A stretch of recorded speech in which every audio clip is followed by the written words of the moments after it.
833-946-7384. Member FINRA SIPC. Securities offered through Arcadius Capital, an SIPC and FINRA member firm. Advisory services through Arcadios Wealth. Acres Financial Group and Arcadios do not share any common ownership. The preceding was a paid program, and the views expressed do not necessarily reflect those of WJZ-FM, Odyssey, its sponsors, or affiliates. This is WJZ-FM, Catonsville, Baltimore's sports talk at 105.7 The Fan, and always live on the free Odyssey app. The Bruce Cunningham Show on Sports Radio 105.7 The Fan.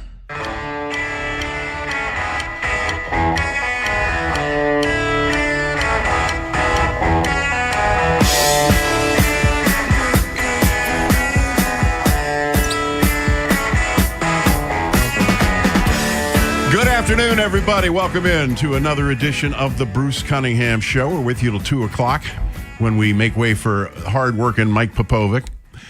Joining me for the entire show today, happy to have him, my good friend, former Raven, Femi Ayambadejo. Gear up. Pace yourself. 2 hours is a long time. It's all good. It's not my first rodeo. Excited to be here, Bruce. Thanks for having me. Thanks for being here. You're a California guy. Are you as fed up with this weather as the rest of us, or even more so? I kind of, I have this agreement with the universe. I try not to fight what I can't control. Yeah. But the wind hit me in the face pretty hard this morning when I was walking to Starbucks and to the gym. And I didn't like that very much, but it's dry. So I'll take the winds where I can get them. As long as it's not snowing and not raining, I can deal with the wind. But no, I do not like this weather. As a homeowner, I will say my greatest wish and my biggest regret is that I don't have underground utilities. So these high winds, that's my power lines out there whipping around. And you don't want to lose power when it's this cold. Yeah, my kid's mom lives in Towson, and when the weather gets crazy, the power goes out quite a bit. And, my son's in college at University of Maryland, so he's in the dorms. He's got a pretty nice setup. My daughter lives in L.A., so she's doing pretty well. But when my son comes home and there's no power at the house, I get quite a few phone calls. Yeah, that's no good. So, that's no good at all. Hey, we got lots to talk about. I think the obvious thing here, the thing that's on most people's mind, is what's going to happen tomorrow out in your stomping grounds, out in California, Super Bowl. Odds makers say Patriots minus about 4.5, and Patriots plus Seahawks minus 4.5. Thanks for that correction. Yep. And I don't have a problem with that. I think most people would tend to agree to that. Is there a way New England can win this game? Oh, absolutely. I think Sam Darnold is the wild card in this game. We know he's got a high floor and a kind of a high ceiling and a low floor. He did lead the NFL in turnovers this season, but he's had a great season. And I still think that it's human nature to recall somebody's mistakes and kind of forget about the triumphs. And I think Sam's had a triumphant last 2 years. No QB's had more wins than he has. No QB has defied more odds than he has. And I give Mike McDonald and the front office a ton of credit for seeing the value when obviously many didn't, including Minnesota, which is kicking themselves, fired their front office leader and the GM. But I'll say this. I think Mike Vrabel is a top 3 NFL coach. Definitely. When I look at what he's done, the way that he brings his players Femi, in 1 year, that team won 4 games last year. They won 4 games the year before that, too. He's got them in the Super Bowl. Yeah. I think a lot of it has to do with Drake May and building trust within the locker room. And Mike Vrabel has the hardware and the experience to do it. So I think when the going gets tough, if Seattle makes mistakes, they open the door. If the Patriots hang around, Seattle's leaving the door open. And when you get late in the game with a coach like Mike Vrabel, right when you think they get predictable, when you think you know what the Pats are doing. They have a blitz package in the fourth quarter for the third and long and third and medium they haven't used yet. They're going to use it then. They have a trick play or two they haven't used all game. Guess what they're going to do? They're going to use it in the fourth quarter. This is prime Bill Belichick stuff. But Mike Vrabel has made it his own, and he's built on top of it with a younger coach's mentality. He's a player first. So if Seattle messes around and plays around, New England can absolutely win. With all that being said, I'm going to go with Seattle because the science tells me that's who should win the game. But this is a lot of times this can be art and psychology more than science. Yeah, and also the old adage about defense winning championships. Yeah. I mean, your Super Bowl ring, that was a defensive Super Bowl. Yes, but Seattle has the best defense in the NFL. Yes. Yeah. So let me correct myself too. I got a little overzealous. I think it was last week. You and I actually agreed on something, but I don't know what I heard. But I heard you saying something that made it sound like you agreed with Sean Payton. In reality, you and I were on the same page. Yeah. Sorry about that. Just going so good, I want to stop. It wasn't quite hitting. Caffeine hadn't quite hit me in the head yet. So people were probably wondering, like, Bruce agrees with you. You're attacking him, but he's agreeing with you. What are you doing? And I called you later, and I was like, I don't know what it got me thinking. I was like, I just had an epiphany. I was like, I think I misheard that. But I had the wherewithal and the self-awareness to text you and apologize for those that were listening last week. And you're like, I don't worry about it. It was good radio. It was. And the thing is, you can't go back. You just keep going. Yeah, you can't. But I'm one of know? those people. I'm always going to hold myself accountable. You know what I mean? So, yeah, that was my bad. You're going to have some sleepless nights. I will. And I do it to myself every time. You know, your point about Darnold was well taken. And I'll tell you why I think that. He's one of a generation of young quarterbacks that were drafted into the NFL, did not meet with immediate success, and were sort of cast aside. And we could probably sit here and come up with 8 or 9 guys that is true of. But he's the one that's managed to bounce back. That's one thing the NFL's doing now, though, with the young quarterbacks. Man, if you don't give us what we want right away, see ya. Yeah, you know, there's organizations that, people go to get pastured and die, and I won't be offensive with anybody today, but we know who they are. And Sam happened to be drafted by one of those organizations, but I give him so much credit. You have these guys that get drafted in the top 10, top 20 first round, and they never reach their potential because, God-given ability and talent mean nothing without coaching and good teammates. And so, unfortunately, things just don't align, and guys go out to pasture very, very early. And that goes for coaches and players. Yeah. And you hate to see it. Yeah. And then you have these organizations that sometimes it just takes time, but they're so impatient. These billionaires are completely detached from reality sometimes. Not all of them, because only the Sith speak in absolutes for the Star Wars fans out there. But I just don't think that you can build a culture, build trust, draft and turn a team over 25% every year and have success without being patient and having some level of consistency and predictability about your leadership. And if you don't believe in your leadership, then you can't believe in your coaches. And if you can't believe in your coaches, you can't believe in your players. And it's this vicious cycle of mediocrity and failure that is perpetual because you don't take the time to say, you know what we're going to do? We're going to freaking sit still because that's what's required to be good. Yeah. We're going to find people that we trust and we believe in. They've been successful everywhere. They'll be successful here. Just give it time. Nobody wants to give it time. Everyone wants to use a microwave instead of the grill. That's true. And here's the other big line. People don't want to hear about the labor pains. They just want to see the baby. Yep, that's true. Another point that I wanted to make right off the top here, because I knew you have an opinion about this. The Ravens coaching staff is being filled out. We don't know much about any of these guys because they're young, up-and-coming guys with the emphasis on young. They are kind of driving a flag into a ground here. This is a youth movement on this coaching staff. Yeah, I'm here for it. I love it. I think that I look at Coach McVay and what he's done. No coach has won more games before 40 than he has. And how many have there been? There hasn't been that many. No. He's consistently made the playoffs. Since his tenure, the Rams have been one of the winningest teams in the NFL. He's won a Super Bowl. He's producing head coaches too. And he's drafting guys in late rounds that are generational, like Puka Nacua. Yeah. So they're doing everything right. And the learning curve and the investment that these young kids put in with technology and just not being unbound. We'll call it the effect of Madden, the Madden gaming, and the way that people play Madden. They're like, well, you know what? If it works here, I'm being a little bit facetious and sarcastic, but there's something to this fearlessness that youth has. Youth doesn't have the PTSD and the burn scars of age and experience. Football is a young man's game. Yes. And what we're learning is that it's also a young mind's game. You know what I mean? And what I mean by that is that these coaches are taking different philosophies and amalgamating and creating their own. Ben Johnson has done that. Mm-hmm. Declan Doyle is going to benefit from that. Mm-hmm. And the Ravens indirectly will benefit from that. What I love, if you look at the hierarchy of the Ravens, you have this consistency of the front office and ownership, right? And they're saying, if we're going to reset this coaching staff, let's do it right. Let's put something in place that can last us 10, 15, 20 years.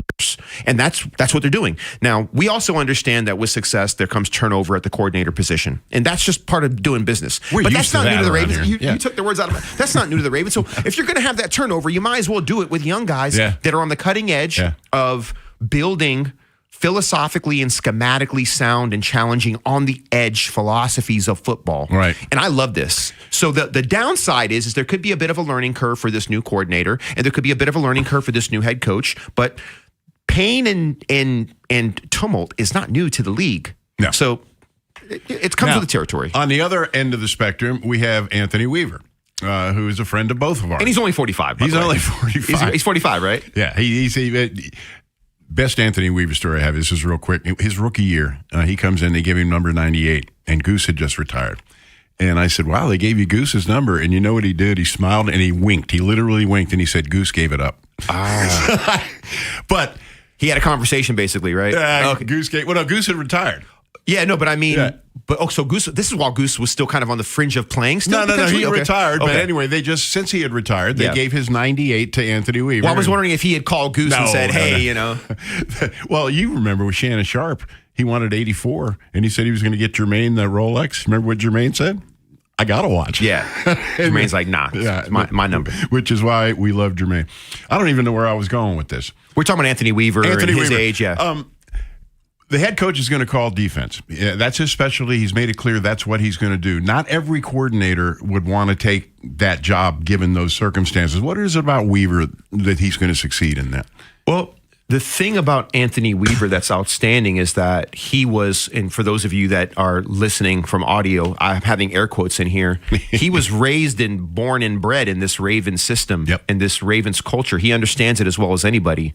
He's a living, breathing embodiment of what it means to play like a Raven. And when you listen to the man talk, man, he's a good-looking guy. He's intelligent. There's a fierceness about the way that he talks. You believe him.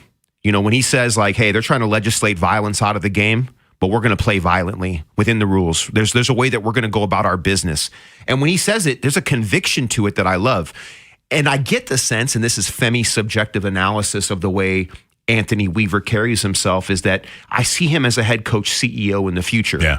I don't see him as the schematic, I'm going to call the plays CEO, head coach on the sideline. Now, maybe he will. I don't know. This is just me guessing. And if he wants to be in that lane of the CEO type, which I believe Vrabel's kind of the CEO type too. I don't believe that Coach Vrabel calls the defense. I don't think he does maybe either. There's a Patriot fan out there that can tell me. Maybe. Yeah, but I don't think he does. And the CEO type is, I think it has high risk and high reward. Because with the high risk side is that you're not a genius on one side of the ball. Although Weave has been a coordinator and has called plays, he could do that. Mm-hmm. The further away you get from it, the harder it is to do, because it's something you have to do every day. It's a muscle. It's a reflex. You got to do it every day, in my opinion. Could you pick it back up? Yeah. It's like riding a bike. But the thing that I love about Weave is that I think he's going to embrace this role. Yeah. And it's an opportunity for him to get back in another cycle in the future. There you go. And Jesse has been here. He's been a coach here. But I wouldn't say he was born and bred in this system the way that Weave has. So he can be a tether and a sounding board. But also, Weave has the intelligence, and there's something about the way he commands the room that's not threatening and supportive and collaborative. Mm-hmm. I think it's a win-win. He was in my top 5 for head coaches. So now you have it. Minter was in my top 5 as well. Yeah. You have 2 of the guys in my top 5 in the building. I love that. All right, coming up, we're going to open the phones. There's plenty to talk about, and here's your chance. 410-583-1057. Again, 410-583-1057. The Big Bad Morning Show, Vinny and Haynie, and Inside Access. Weekdays 6 till 6. Get it on YouTube. Subscribe at Baltimore 1057 The Fan. When the new year hits, every business could use a little something to stay ahead. A lift, a jump start, an edge, or perhaps a boost. Like the all-new 5-year business boost from Comcast Business. It's the certainty of a price lock for 5 years on qualifying internet bundles. Plus, you'll have the most reliable Wi-Fi with our best equipment, so your whole team can stay connected at a great rate. And to sweeten the deal, ask about a $500 prepaid card when you add 2 lines of mobile. It's the boost your business deserves. So sign up for the 5-year business boost and get a 5-year price lock on ultra-reliable Wi-Fi. Plus, ask about a $500 prepaid card. Comcast Business, powering possibilities. Ends 3/22/26. New customers only. 1-year contract required for guaranteed rate. 5-year pricing applies to monthly service charge excluding taxes and fees. Best Wi-Fi based on Open Signal Awards USA Fixed Broadband Experience Report, May 2025. Hey, it's Ken Weinman. It's the last call for football on FanDuel. One final Sunday, one last kickoff. The final chance to place your bets before the NFL season closes its tab. This is Super Bowl 60, and FanDuel is making sure you're in on it. If you're a new customer, bet $5 and get $200 in bonus bets if you win. So whether you're backing the favorite, riding with the underdog, or building one last same-game parlay, make it count. Because after the Super Bowl, the season's over and football is officially done. Last call for football on FanDuel, an official sportsbook partner of Super Bowl 60. Visit FanDuel.com/local to get started. FanDuel Sportsbook's the official sportsbook of 105.7 The Fan. 21 plus in present Maryland. First online real money wager only. $5 first deposit required. Bonus issued as non-withdrawable bonus bets, which expire 7 days after receipt. Restrictions apply. See terms at sportsbook.fanduel.com. Please play responsibly. For help, visit mdgamblinghelp.org or call 1-800-GAMBLER. Jake from State Farm. I'm winning. I finally cleaned my house, so I'm breaking out my new tropical room spray. Keep winning and create an affordable price just for you by bundling your home and auto with the State Farm Personal Price Plan. It's like your own personal paradise. Ooh, hey, grab me a coconut water. Bundling, just another way to save with a personal price plan.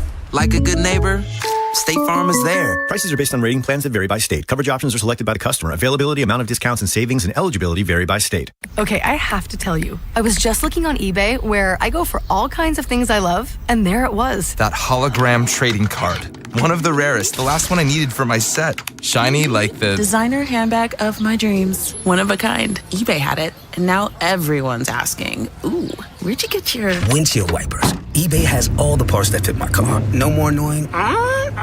Just beautiful. Millions of finds, each with a story. eBay. Things people love. Hi, I'm Chef Franklin Becker. You know the jingle. Now discover the facts about Ozempic, a GLP-1. There's only one FDA-approved Ozempic made by Novo Nordisk. Learn about the real thing. Talk to your healthcare professional today. Call 1-833-OZEMPIC or visit Ozempic.com to view the medication guide and to learn more about Ozempic. Semaglutide injection 0.5, 1, and 2 milligrams.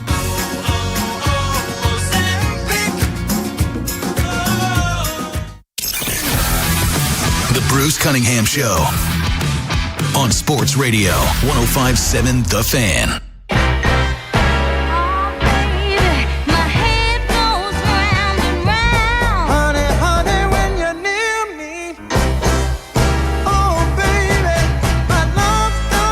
Welcome back, Bruce Cunningham Show with the classic soul. That's what we do around here.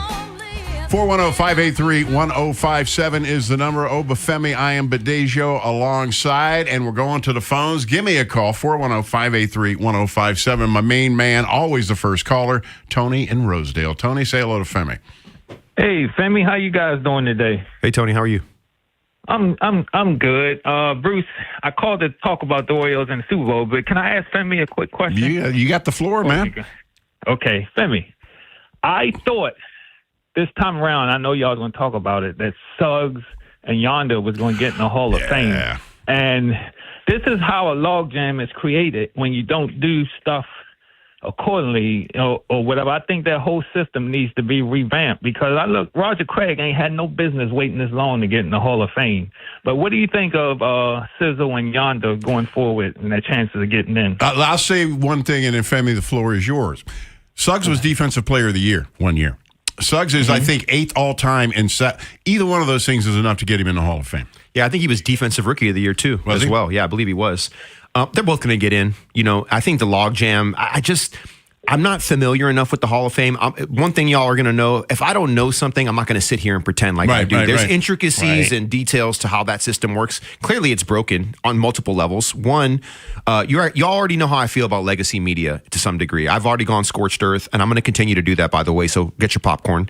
But secondarily, the system itself and how they vote people in, and the idea that people that are worthy and deserving don't get in because the system is broken. Not just the psychology, but the system itself is broken. And I do think that Suggs and Yonda will absolutely get in. What surprised me a little bit was that Yonda was more highly regarded in getting in than Suggs was, which blows my mind. And not because Yonda's not worthy. I think Yonda's one of the best guards to ever walk the Hall of Fame loves offensive linemen. Yeah, that makes sense. And also, too, I think the issue is it's really hard without Pro Bowls and All-Pro awards. Obviously, we have new metrics in place with like PFF and things like that, but I don't think those are necessarily used, nor were they used in the past to validate who's great, who's not. But you have very few metrics to validate how good offensive linemen are. You have a ton of metrics for defensive linemen based on sacks, tackles for loss, forced fumbles, etc. So they will both get in for sure. Do I like the process and system? I hope my answer is good enough, but yeah, I'm not happy about it. I'll interrupt you both. Last night, as a matter of fact, ESPN had a story. The Hall of Fame is going to consider making changes to the voting panel and process. The way it works now, you got a representative from every NFL city, and then you got 18 veterans, executives, just other people connected to the game, and that's who votes for this thing. And I'm telling you, as far as the 32 media members, a lot of them have long memories about Bill Belichick and Deflategate and all that. I'm not saying it's right, Femi. I'm just telling you that's probably how it works. Yeah, no, I understand that. And nobody railed on Deflategate and some of the sign stealing stuff more than I did. I mean, I was forefront on that. I think it was CBS Radio at the time here, maybe when it happened. I was working here. Okay. So freelancing, dropping in like I do now. Yeah. And I was hard on the Patriots for that because I do think a deflated football is a massive advantage of everything they said was true. Yeah. As a football player, I kind of know a little bit about the, about PSI and footballs and what makes it easier to catch, hold, and snap. I know a little bit about that. But all that aside, doesn't Bill have 8 Super Bowls? 6. 6? No, he has 8. 6 as a head coach, but 2 as a coordinator. Yeah, he has 8 Super Bowls, right? Yeah, Correct me if I'm wrong. I think he has 8 Super Bowls. Yeah. How many has he been to? 10? 11? Yeah. Once again, Patriots fans, please call in. That's a lot of Super correct the Bowls. numbers for me. Tony, I can look it up on my phone. But. Tony, what else you got? Okay, the Oreos. Now, all we heard when this new owner took over is he has deep pockets. We're not going to miss out on who we want. He's willing to spend whatever. What happened with this pitcher that really could have changed this team with the rotation? I would like to know, and I could sit here and BS you, Tony, but in about 5 minutes, Rich Dubroff is going to tell you a lot more accurately about what happened with that. So let's just leave it. How about that? Okay, and one more quick thing on the Oreos. Have you ever seen an Oreo team with an outfield as weak as this one is looking as far as offensively? I don't know. No. I mean, these guys they got out there are 220 hitters, 15 to 20 home runs. Did you remember that? Remember the bat they brought in from the Angels? That's 33 home runs last year. Okay. They're gonna. It's going to be better than you think, Tony. I got to move on. I appreciate the call. Let's go out to Highland Town. My man Ralphie. I know who this is. What's going on, man? Hey, Bruce. It's Raphael, your old buddy. I know. Say hello to Femi. Hey, Femi, how are you? Good, Raphael, how are you? Now, Femi, you may not know this, but I think Bruce does.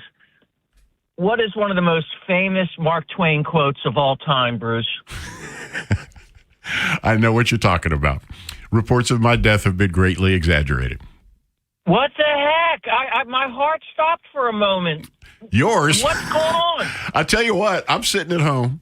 I'm sitting in front of a pellet stove. Life is good, And my phone rings, and it's Lawrence Smith, who used to be the head football coach at Dunbar. You remember Smitty. Yep. And he called me. He said, hey, you're here. You all right? I said, what are you talking? He's the one that told me about it. And then my phone started blowing up. For those of you that don't know, one of these crazy websites, they published an obituary for me yesterday. They said I died yesterday morning of a stroke. And they went on and on. It was nice. They said a lot of nice things, and they'd obviously stolen pictures from my Facebook page and all of that.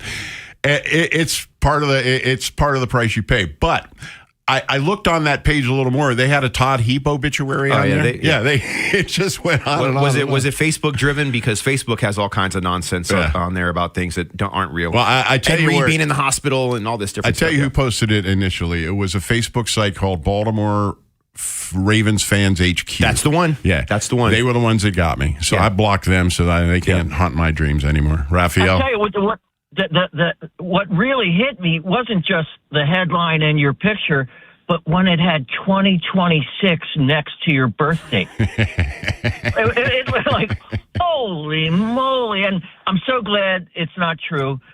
I love when you post pictures of you and your lovely wife smiling and happy. And I know Rich Dubroff is going to talk about the whole Framber thing, but we might have dodged a bullet with Framber. He seems like he's not got all his marbles.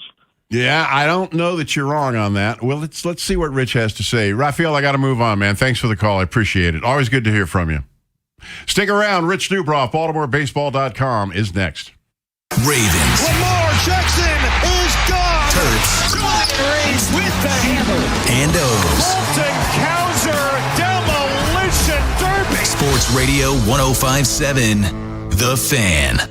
Each week, PNC recognizes one Maryland high school lacrosse player who demonstrates excellent leadership qualities in the classroom, community, and on the field. Log on to PNCAchieversBaltimore.com to nominate an outstanding student athlete to be a PNC Achiever. If you dread dealing with your insurance company more than you dread being stuck in an elevator with a total stranger, hey, who's an oversharer,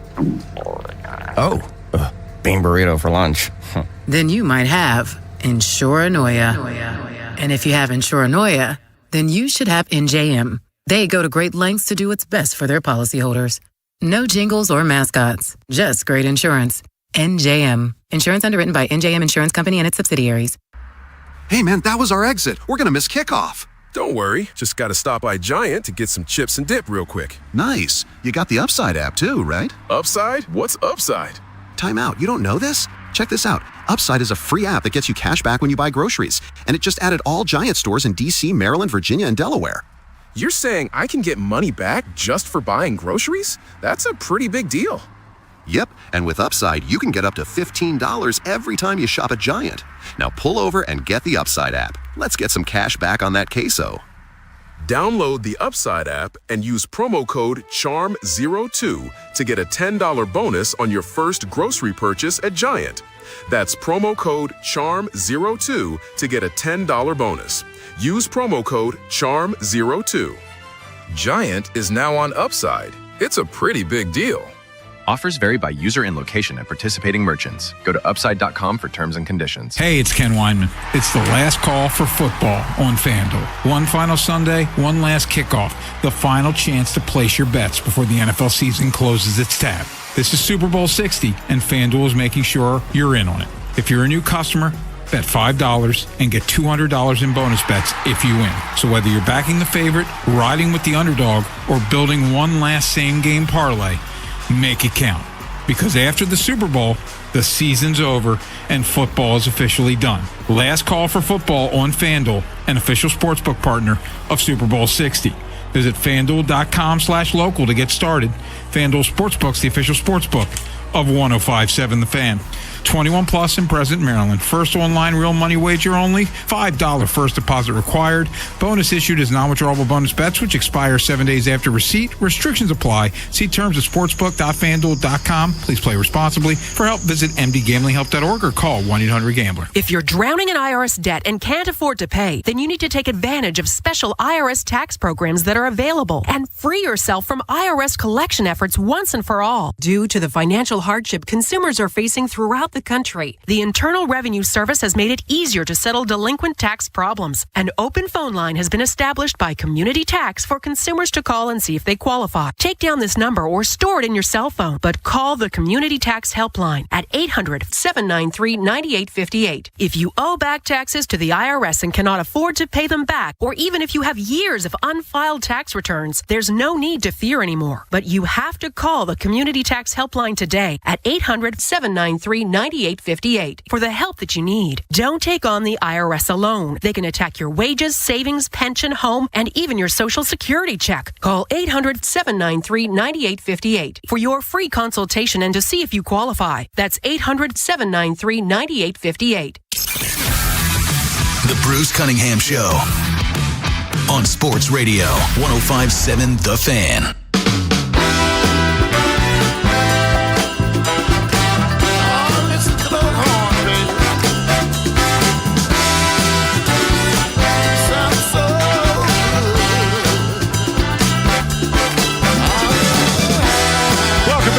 Cunningham Show, where you can hear Southside Johnny and the Asbury Jukes. Find me another station of Baltimore playing Southside. You ain't gonna. Joining me now, Good friend of ours. You hear him just about every week on this show from BaltimoreBaseball.com. It's Rich Dubroff. And, Rich, nothing makes me want to talk baseball more than looking out that window right now. Man, it's cold outside. It is cold outside. I was out for about 30 seconds early this morning, and that may be it for the day. All right, everybody's talking about Framber Valdez. 3 years, 115 with Detroit, which is market value. That doesn't surprise me, the amount or the length. But the obvious question everybody's asking is why the Tigers and not the Orioles? Well, I don't know. No, I mean, I know. You know, everybody just assumes, well, the Orioles got outbid. The Orioles got outbid again. I mean, I don't know exactly what they, what they were bidding for them. But, I think the whole process is a lot more nuanced than fans think. Sure. To fans, it's kind of like buying a house. Well, you bid on the house, and if you don't get it, well, let's buy it. We got outbid. Let's buy another one. And that's not exactly how it works here. And we don't know exactly how it works because, agents don't tell the media exactly how it works. They don't know. We don't know who was in on the bidding at the end, where did he want to play there? I mean, I pointed out in what I wrote yesterday how well he had pitched against the AL Central. He pitched a lot better against the AL Central than against the AL East. And a lot of pitchers don't want to pitch in the AL East. Yeah. Now, Framber Valdez teaming with Tarek Skubal for 1 year, well, that looks like a pretty good shot at getting in the postseason. Absolutely. I mean, because if you look at the AL Central teams and then compare them with the AL East teams, well, even if the Orioles have even if they have Framber Valdez, that doesn't guarantee them. No, that's a good point about the American League Central. I think I'd rather be in there too.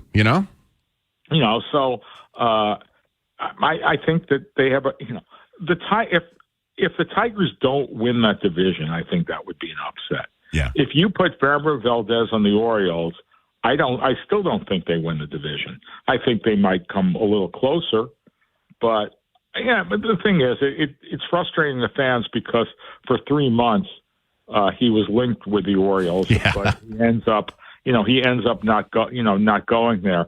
And there were now there's rumors. Oh, the Padres were interested in him. The Pirates even were interested in him, which I don't really think, but certainly not at a price close. Right. To that. Now, where do they go from here? Do they face the question? Do they still try to sign a free agent, or do they look inward and try to go with what they have, or what do you think is going to happen there? No, I think that they will go and try and sign one of those remaining free agents: Chris Bassett, Lucas Giolito, Zach Gallen, Justin Verlander. I think that they will try to sign one of them. Gallen, of course, is the other sort of the next pitcher on the depth chart who's available. But in order to sign him, they would have to surrender a draft choice. I think that would have been a lot more palatable with signing Framber Valdez. And Gallen is a step down from that. And then they could, try and not sign a draft choice and go for Lucas Giolito. I think Zach Gallen right now may be kicking himself for not accepting the qualifying offer that, it is $22.05 million for this year. And he turned that down. And right now, he's doesn't have a team. So we'll see. The last thing you wrote in the article that I'm reading, today's article, with pitchers and catchers reporting on Tuesday, the Orioles would need to sign a starter this weekend and have him up and running next week. Could this be a news-filled weekend? I mean, it's just speculation, but what do you think? Sure. I mean, it could be. More likely, it'll break when we're in Sarasota. But it's not a big deal if they sign a player over the next week. If it goes another 2 weeks, then it is. I mean, any pitcher has been throwing some. They have to keep their arm in shape, even if they don't have a team. But if it goes another couple of weeks, then it puts that pitcher behind. So I think that it's best if it happens now, today, tomorrow, Monday. But because then if that happens, then it takes a day for a physical and to be official, and then have that pitcher show up and running for Wednesday when first workout is. They made a trade this week. Blaze Alexander, who not many people know a whole lot about. They don't have really a utility infielder, and that's what this trade was about, right? Yeah, well, I don't want to say that Blaze is a fiery kind of guy. But got that one in there. Yeah, well, I've been rehearsing those ad-libs for a while. We always need fresh sound here, Bruce. Always. But it was an interesting deal because not that they acquired Blaze Alexander, but that they gave up so much for him. Yeah, they gave up Cade Stroud, who had an ERA under 2 in the 25 games he pitched last year. And they gave up a couple of decent prospects for him.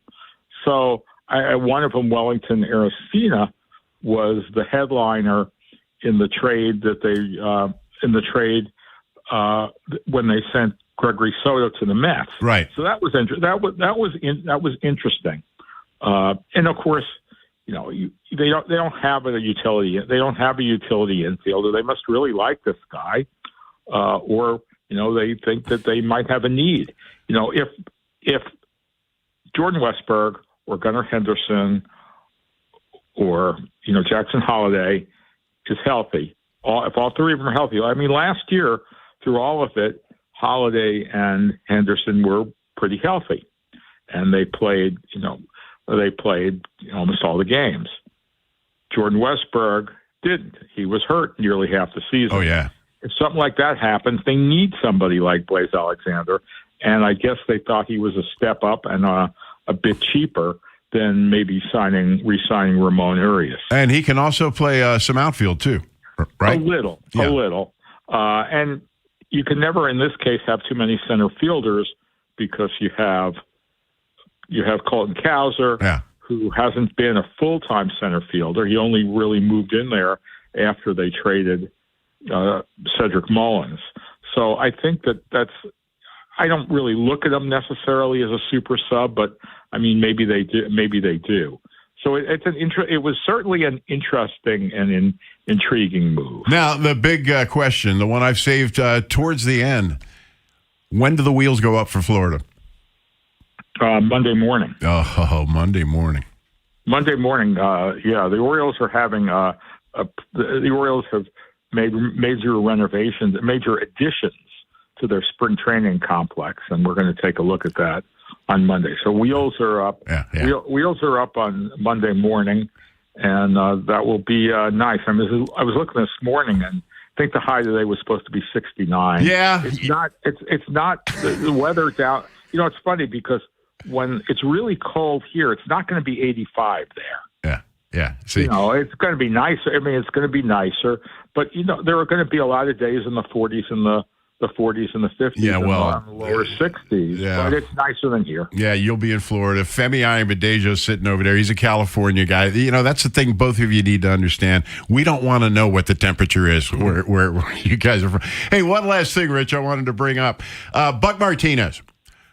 He was here several years, did Oriole games, made a lot of friends in that press box. He announced over the weekend he's retiring. He's going to be missed. He was a unique talent, wouldn't you say?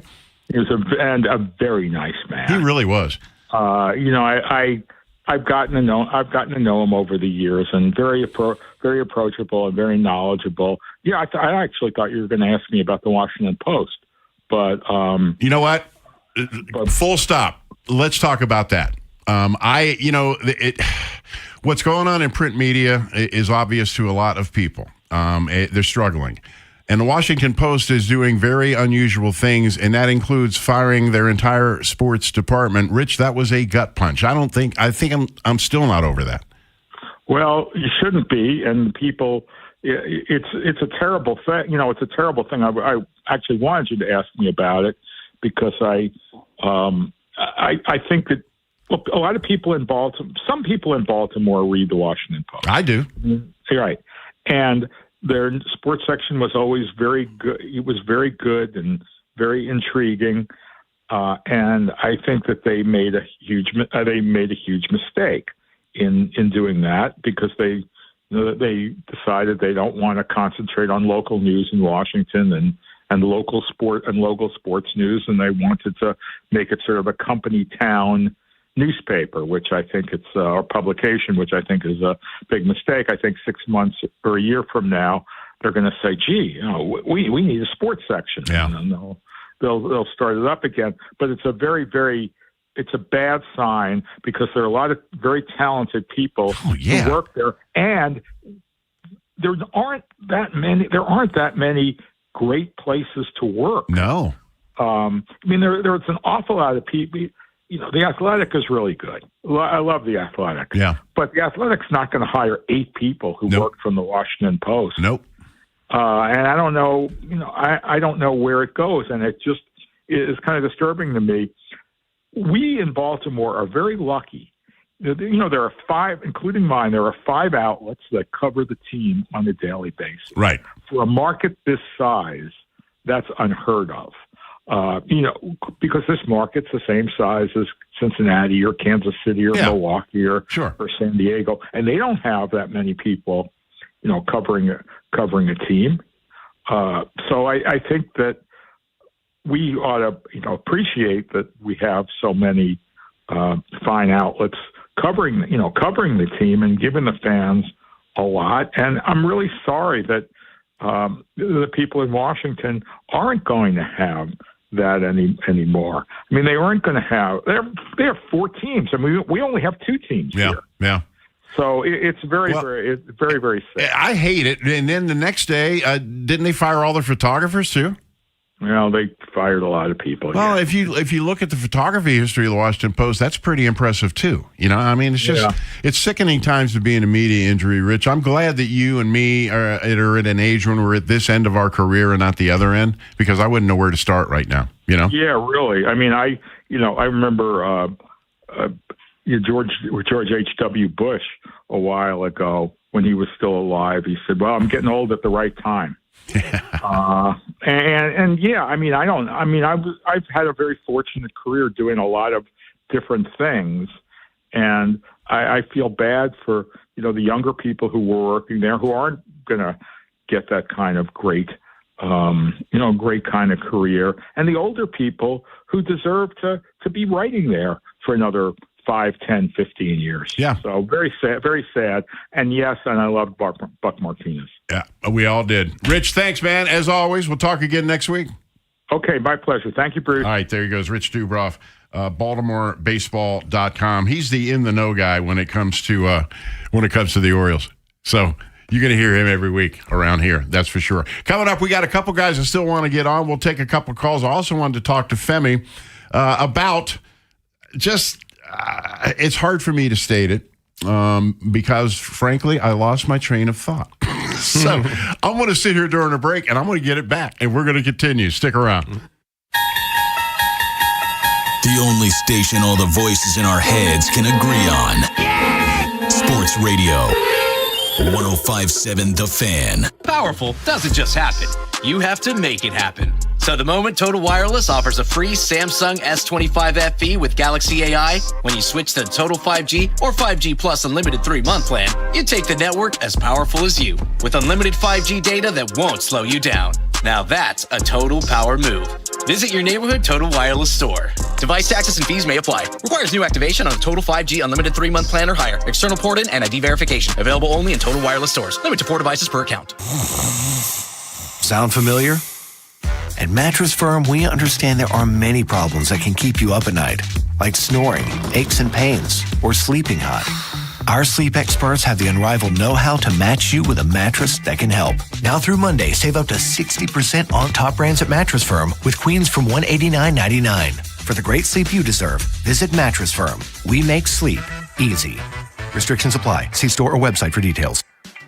Paying too much for your personal home and auto insurance? Most people are and don't even know it. Gray Insurance Group cuts costs on your personal home and auto insurance by searching top carriers to find the lowest rates. Better coverage, real savings month after month. Why wait and throw money away? Call Paul now at 410-879-6383. Gray Insurance Group handles everything. Most clients save hundreds every year before their next renewal. Gray Insurance Group, 410-879-6383. Do you owe back taxes or have unfiled tax returns? The IRS won't quit until they get your money. Here's great news, fresh from those in the know. Major changes have happened at the IRS. If you owe more than $10,000, you may be eligible for a 99% reduction of what you owe. Haven't filed a return for a while? Their happy clients are talking. The IRS was going to levy my bank account, but Guardian was able to prevent that and fix all my IRS issues. Thanks again, Guardian Tax. Need relief from crushing tax debt? The IRS now has special programs. Guardian Tax knows all about them. Personal or business, this is the fresh new brick you've been hoping for. We aren't the company you call when you need a hug because you're scared of the IRS. Guardian Tax is the company that wins when you need it most. Guardian Tax Service is really great to work with. They really help me out. I'd recommend them highly. Call now for a free confidential consultation. 800-499-6623. 800-499-6623. 800-499-6623. Real sports talk for real sports fans. What's up, everybody? I'm Nick Costos, and you can catch You Better You Bet with me weekday mornings 9 to noon Eastern on the new Westwood One Sports. From being live from Radio Row for the big game to being joined by the biggest names in sports and entertainment, it's sports talk for people that love sports. Download the Odyssey app and listen from anywhere. It's You Better You Bet with me, Nick Costos, live and interactive Monday through Friday, 9 to noon Eastern, presented by BetMGM on Westwood One Sports. Time is valuable. That's why Lowe's Blueprint Takeoffs turn blueprints into quotes faster. Bring us your plans, and we'll generate itemized material lists to make quoting easier so you can get back to building. Plus, at the Lowe's Pro Desk, you get access to thousands of building materials not sold in store. And when your order's ready, we'll deliver everything to the job site. Improving is easy at Lowe's.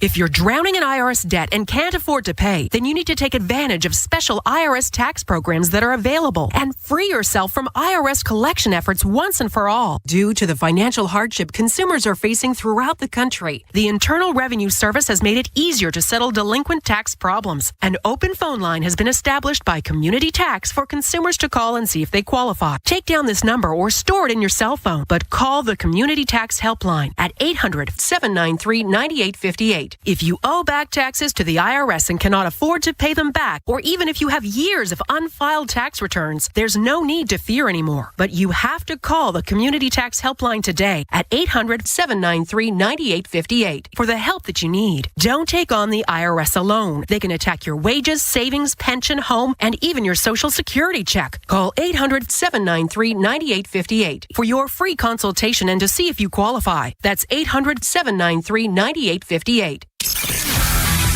The Bruce Cunningham Show on Sports Radio 105.7 The Fan. I know that you've been hurt by love once before. You said that you didn't want to be loved no more. Welcome back. See, Femi, I take this Uncle Bruce stuff seriously. You know? Yeah, you definitely do. That's right. We're going to expand your knowledge a little bit here. You're gonna know more than you did. She didn't know anything, Aaron. And now Aaron's got this vast repertoire, you know? See, look at her. 410-583-1057. You never had to deal with a job stoppage. You never, in your career, there was never a strike, there was never a lockout or anything, but baseball is barreling towards one, and it's going to be at the end of this season. If you're a baseball player right now, that's an awful lot of uncertainty, you know? Yeah, I think that if I was to ask Rich there's two questions I would have asked Rich. I would have asked him about the WBC. I'm big on the World Baseball Classic. Yeah. I grew up, baseball was my first love. That was my first sport. I remember you telling me. I played high school and college baseball. I was better at baseball than football, to be honest, but that's another story for another day. But I love the World Baseball Classic, was gutted when we lost to Japan in the last World Baseball Classic, but was elated when I think we beat Puerto Rico in 2017, I think it was. It's every 4 years. Yeah, so 2020. We beat Puerto Rico in 2020. We lost to Japan in 2023. I'm all in on the WBC. But I do think that the salary cap modeling absolutely has to come into baseball for a number of reasons. What makes football amazing is the unpredictability of who's going to win divisions. Every year. Nobody had Seattle and New England on their bingo card. The card. problem with revenue sharing and salary caps and all of that in baseball has always been two roadblocks, the Yankees and the Dodgers. Yeah. They don't want to share. And they've got a point because they sell more merchandise than everybody else. And traditionally, they've been talking about this since the 70s. And the Yankees have been refusing since the 70s. But the issue is the model that they've deployed has a cap on it. And the issue is that the Tampas of the world, the Arizonas of the world, are never going to be good, and they're never going to maximize the revenue that they could, which they can all share when they're not good. The concern is you take one step back to take 3 steps forward.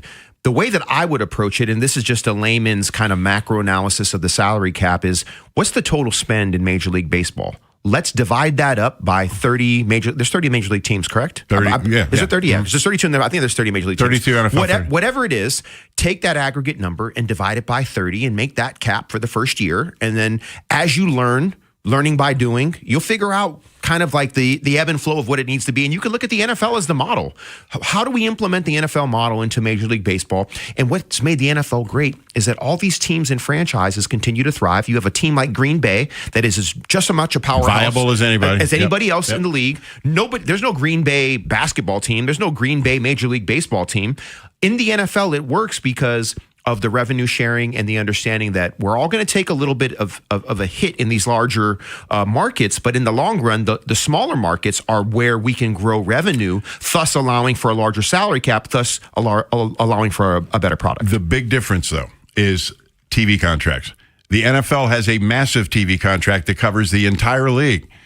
Major League Baseball has a TV contract, but it's not massive. They have their own stuff, but I'm just saying there's more money on the NFL side, and it's probably easier to agree to. But the issue is that the Major League Baseball has decided to go at it as 30 disparate communities that are trying to create a pot of money. The NFL has gone as one large conglomerate, and that the weakest link. Exactly. So that approach needs to change. And for as advanced as the Major League Baseball Players Union is, they're not going to want it at all. Well, they need to do it because actually, in the long run, it will be better for everybody. They won't. Let me tell you how. Well, they're going to have to at some point. Let me tell you how powerful they are. The last time the Ravens won the Super Bowl in 2013. They didn't get to open at home. Do you remember all that controversy? Yeah, no, I remember all that. Do you know why? Yeah. The Orioles are scheduled to play, so the Orioles, and I think they were going to play Tampa Bay. Two teams agreed, we'll start at 11. We'll get out of the way. The Players Union, the Baseball Players Union said no, so the Ravens had to start the season on the road. That's how powerful they are. Yeah, the issue that, and I can stand back in what I think is objective, right? Now, I'm not going to sit here and say that I understand all the inputs, but I know enough about economics and revenue growth and scaling, right? I know the inputs enough to understand what long-term growth looks like and what a healthy league could look like. And I understand taking a hit in the short term to grow in the long term. The issue is the players that are currently playing now are doing a disservice to the future players that are coming down the pipe later. And if they want to extract everything they can for themselves, that's not great for the game. Find a model that works is essentially what you're saying. The problem with any kind of massive change in baseball, actually two, baseball hates change. You know, I was amazed they agreed to the pitch clock and the pinch runner and all that, because that baseball is starting to evolve and come around. The other part is, even if you have the most sensible plan in the world, you got to go into a room with 30 billionaires and convince them to do something. That's a hard group of cats to herd, you know? It is. And it's unfortunate because I feel like I see a path. And once again, it's an obvious path what you're saying, but I mean, to me, it just makes sense. I don't understand the delay. I get it. It's a short-term loss for a long-term gain, but that's the nature of business. Yeah. So I'm just waiting for a team to go bankrupt. It's not going to happen, but all these teams want to claim poverty and we can't compete and all that. Well, it's like I'm encouraged by what I've seen in Pittsburgh in the offseason with the Pirates. They're just a doormat, and they don't even try. And the owner says, well, I can't afford, players and all. They finally got off their butts a little bit, and they've created some excitement in Pittsburgh. I don't know if you've seen their baseball park in Pittsburgh. It's beautiful. It's gorgeous. Yeah, PNC Park, right? And it's just like they used to say about when the Orioles were terrible, you're wasting a ballpark. They have the best pitcher in baseball, in my opinion. But you got to have 8 other guys. Are they going to pay him? Man, that's probably the biggest question in baseball. Yeah, I mean, it's like they groom these. They look, they've drafted some great players. Oh, they have. But they don't stay. They don't stick around. It goes all the way back to Barry Bonds. Yeah. I think Barry Bonds is the best to ever do it. I'm a Giants fan. That's my team. And, that's a Barry discussion. Yeah, we'll have a whole discussion about Barry in that era. Well, baseball's time, coming. We have plenty of time. Yeah. But I tell you what, I don't know, for whatever reason, not with you, but with a lot of people on the East Coast, is those championships and those teams they had in the last decade, it's kind of under the radar. But the Giants were as good as anybody. Oh yeah, they had that 6-year run where they won 3 World Series. That, to me, that 2010, 2012, 2014 run, man, what a great that was a team. Small little dynasty. And it got Bochy in the Hall of Fame. He's not there yet, but he will be. Oh yeah, he's no doubt. I'll tell you a great story I heard about Bochy from the equipment side. He's got a gigantic head. And the word passed through various clubhouses and all that. He wears an 8.5 hat. I've never even seen an 8.5. I've never seen anything above 8 and a quarter, 8 and an eighth. I've never seen anything above an 8. Yeah, but I guess there's a big brain in there, and he's got. Well, he's successful. That's for sure. All right, coming up next hour. We're going to do more of the same. We're going to hit the phones again. I know a couple of you want to get on. So 410-583-1057. We also want to talk to Femi a little bit more about a theory he has about player, fan, analyst. Who's right? What's wrong? That's coming up. Stick around. Coming to the Fan in 2026. NCAA Men's Basketball Tournament with Bob Haney and Jimmy Patsos. Hot Stove League with Ryan Ripken. Orioles opening day live from Pickles Pub. Baltimore baseball tonight. And our Fan Appreciation Party Faniversary. Listen at 105.7 and watch live on YouTube weekdays 6 till 6. Sports Radio 105.7 The Fan.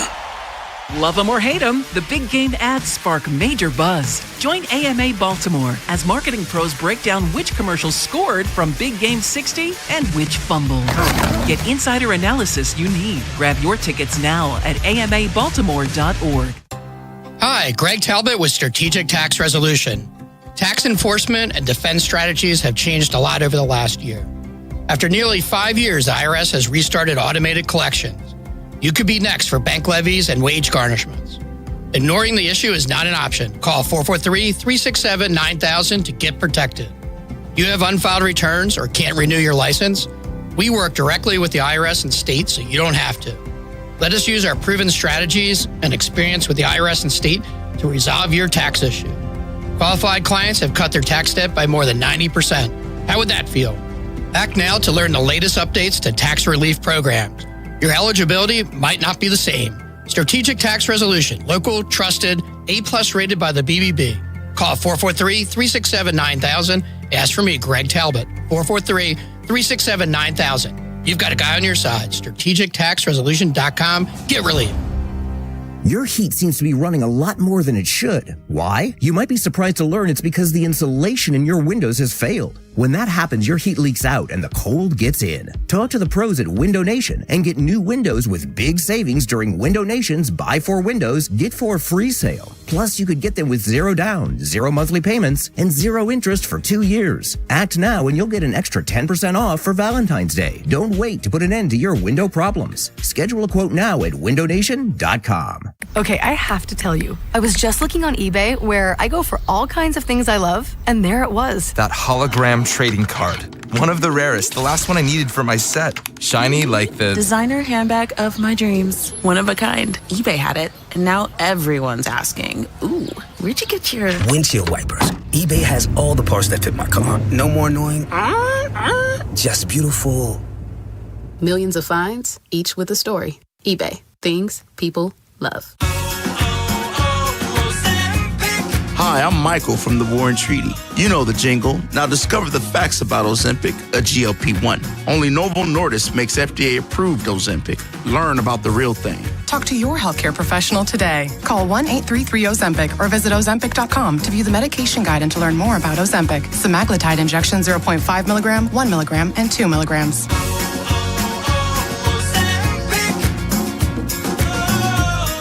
We all hear the radio ads about the IRS. They tell you to be afraid, to be scared, and they try to frighten you into calling. I'm not here to do that. Tax Relief Advocates is different. TRA is here to tell you that if you owe money to the IRS, whether it's $5,000, $50,000, or $500,000, we have a solution. It doesn't matter if you're sitting in your car, at work, or with your kids. No matter where you are, call now. 800-575-9834. Don't lose hope. TRA can eliminate or reduce what you owe to the IRS. Generous programs are now available that can give you a fresh start. Our passion is taxes and helping individuals fix their IRS problems. We have over 1,000 5-star reviews on Google and an A+ with the Better Business Bureau. You don't need to be afraid of the IRS any longer. End your tax nightmare today by visiting us online at TRA.com or call 800-575-9834. That's 800-575-9834.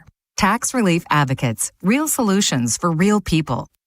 This is WJZ-FM, Catonsville, Baltimore's sports talk at 105.7 The Fan, and always live on the free Odyssey app. The Bruce Cunningham Show on Sports Radio 105.7 The Fan. It's a shame the way you mess around with your man. It's a shame the way you hurt me. Welcome back. It's a shame. Not much lacrosse going on today, but it is something we do around here on Saturdays. Loyola and Maryland, they're still scheduled to play at 2:30. And the reason I say still scheduled to play, Hopkins is down at Georgetown, and that one's been postponed. So we won't have a score for you on that one. But, yeah, they're out there. They're clearing field somehow, but, man, oh, man. You got to be a little crazy to play lacrosse anyway, but when it's cold like this, whew, I just don't know. 410-583-1057, Obafemi, I am Badegio alongside. We've covered a lot of ground today. With the lockout coming, we hit that, and it just, you have, you know a lot about economics. You have an MBA. And can they make those dollars work in baseball? I mean, can they figure out a way to make that happen the way the NFL has? Because you did a very good job of laying out the advantages of it. The parity, and every team in the NFL, at least every city, feels like they got a chance. Baseball, they don't. Is that implementable in baseball? Is it? It is. Baseball doesn't have quite the revenue generating potential of the NFL just because of the nature of the game itself, right? We've just seen the NFL take off in regard to just aggregate eyeballs and all the different networks invested, and all the betting is tied to the NFL. And of course, they're tied to other sports too, but the NFL is the monster in the room. So to suggest that they're going to be able to replicate what the NFL does, not necessarily, but in their own way, could they increase revenue by collaborating together and being less small market driven? And what I mean by small market driven is just focusing locally on your team. How do you create a product and a brand, right? Baseball is a global sport. You know, I mean, the WBC is about to happen. Oh, yeah. How do you take the different threads globally and tie that into a Major League Baseball narrative? I mean, obviously, all the leagues from Korea to Japan, in South America and Mexico, those players' dreams are to play Major League Baseball. Absolutely, right? Yeah. So I understand the market dynamics, and the allure of baseball isn't an apples to apples comparison to the NFL, but are there some lessons learned that can be deployed in baseball to generate more revenue and make it safer and better in regard to, when I say safer, that teams are not in some scenario where they can be liquidated? I don't think that's going to happen in Major League Baseball. You made the point of a team going bankrupt. Yeah. Like, I don't think that'll happen. Yeah. But are they going to be competitive? Right? We're talking not more about a competitive breadth and depth of competition across Major League Baseball. Right now, I can pick 8 teams, and one of those 8 teams is going to win the World Series next year. Yeah. The Dodgers are spending over $400 million. They're the number 1 spender. The number 10 spender is Houston. They're going to spend $240 million. That's a massive gap between 1 and 10. Don't pull up number 32. Who's number 32? Tampa? Yeah. What are they spending? $100 million? Yeah. Yeah, that's just insane to me. Yeah. But that being considered, Tampa does a pretty good job of being viable with that low amount of spend. They do an excellent job. And the Orioles, they kind of use them as a model in some ways. They do. But now they got an owner with some money, so, it goes like that. 410-583-1057. We got guys been holding for a while. Rashawn, what's going on? You're on with Femi. Hey, good morning, Bruce and Femi. How y'all doing? What's up, Rashawn? Hey, so since we lost out on the Framba, signing, if we sign somebody like Gallen, and say if we get him, with 3 years deal, where do he fit in that on this rotation? He's not at the top. He's not at the top. I don't know that they're going to bring a top of the rotation guy in now. Now, is he a better option, a better number 5 option than Kramer, though? Kramer, you just never know, Rashawn. He gives up a lot of long home runs, and then he'll come out and throw a 2-hitter. It's hard to understand him. I'm going to watch him in the World Baseball Classic. He's pitching for Israel. I didn't know that. Yeah, Okay. I need to see him throw a couple of times, and then I could probably answer that question better. But you can agree with me. He's very unpredictable, Yeah, he definitely is. But he's definitely an innings eater and everything. But he's got a cannon, too. He can throw it. He can, he's got some fire there. You just don't know what you're going to get. Right. You see us going to a 6-man rotation if we did sign like the Gallen or the Chris Bassett guy? It's possible, but I would tend to doubt it. I don't know that they're interested in a 6-man rotation because they, you know how important the bullpen is. If you go to 6-man rotation, you're theoretically taking a guy out of the bullpen, right? Yeah, that's true. And then we was like would Kramer be if we did sign a guy and that would bump Kramer out of that 5th position? Would Kramer be a good bullpen guy? Definitely. Coming out the bullpen, can he adjust to that? No, he'd definitely be a long man. Yeah, he could adjust to that. I think he's a gamer. He's a bulldog. You've seen the look in his eye when he throws, right? He'll do what you ask him to do. Those man bun guys, man, don't underestimate them. Yeah, definitely can, man. But all right, man, it was nice talking to y'all, man. Right, I'm glad you're okay, Bruce, man. I seen stuff on social media, man. I was like, man, what the hell is going on here? Man. But yeah, so y'all have a good one, though. Thank you. It comes with the territory, Femi. I guess I'm going to start hearing from Undertaker soon, or Wendy, my wife will. It's kind of sobering. Yeah, to stay off the social media when it comes to. Now, let me put it to you this way. At my age, I didn't get a home computer, a desktop computer in my home until I was 41. Okay, I did not grow up with this landscape that's in front of us, and there was a lot that I had to understand and figure out. Message boards were the first one. I used to get on there and fight with people, and then, boy, that was really stupid. That's a rabbit hole. Well, that's lesson number 1. Well, I continue to learn lessons, and now I guess fake obituaries is something else that comes with it. It was kind of startling at first. I was glad my parents weren't still alive to read it, but man, what are you going to do? It's the world we live in. I use social media for the animals, the talented singers, dancers, athletes. I use it for the art. I'm like, honestly, anything of worldly news, science, I take all that with a grain of salt. Yeah. You know what I mean? A lot of opinions, a lot of AI, and I work in AI. I'm a fan, but it's abused in social media, and there's a lot of, unfortunately, gullible people out there. They just assume because it's out there and visible that it's real, and it's not. So we just got to be careful. Very careful. 410-583-1057. Chris in Baltimore, what's up? Hey, thanks for taking my call, guys. I appreciate it, Bruce and Femi. So going towards the Ravens, if I could, with Minter and Weaver coming in, what is the ceilings of potential for Aeneas Peoples and Adesic Isaac? Yeah, I think for me, Aeneas Peoples, I just wonder, I don't know if he was healthy at the end. It just seemed like he tailed off. Yeah, he tailed off, and he didn't play that much. But the beauty of a new head coach and a new coordinator is I think everybody gets a fresh start. Mm-hmm. And, being a guy who's played on multiple teams, I think that coaches, there is a narrative that follows players. And, Adesic Isaac's been hurt for the most part. I think that they'll have a chance, if healthy, to kind of just reset the narrative and, the way that they're viewed as players. So I believe that a head coach, it's his job to come in and give everybody a fresh start and not let old narratives kind of block or dampen a player's potential. Or Right. I hope that makes sense. So the last question is that what do you believe Minter will run, a 4-3 or a 3-4? I think he's going to be multiple. Yeah. I think he'll do a bit of both. Thanks for the call, Chris. We appreciate it. And that leads us into actually, I wanted to talk to you about the RPO, but we'll do that. We'll do that after the commercial.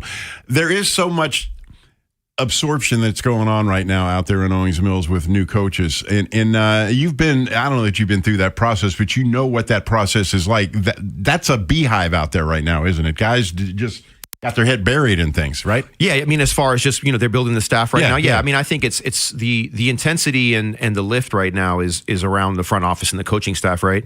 I'm assuming a lot of the front office is the same. I mean, there's not a reason to change those things. Those things work. No, they're stable. But in regard to the coaching staff, I mean, they still, as far as I know, they still don't have a wide receiver coach.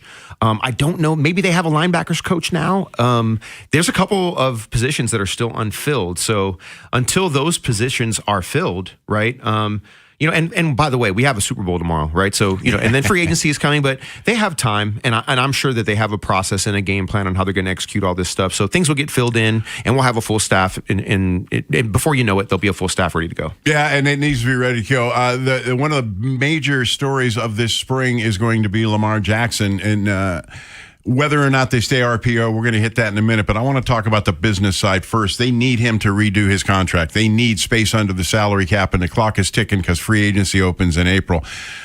Lamar does things his own way. Lamar doesn't have an agent. This is not going to be an easy situation, but I think it might be easier than the last negotiation was. Yeah, the overhang on the last negotiation was the Deshaun Watson contract. It was all that guaranteed money.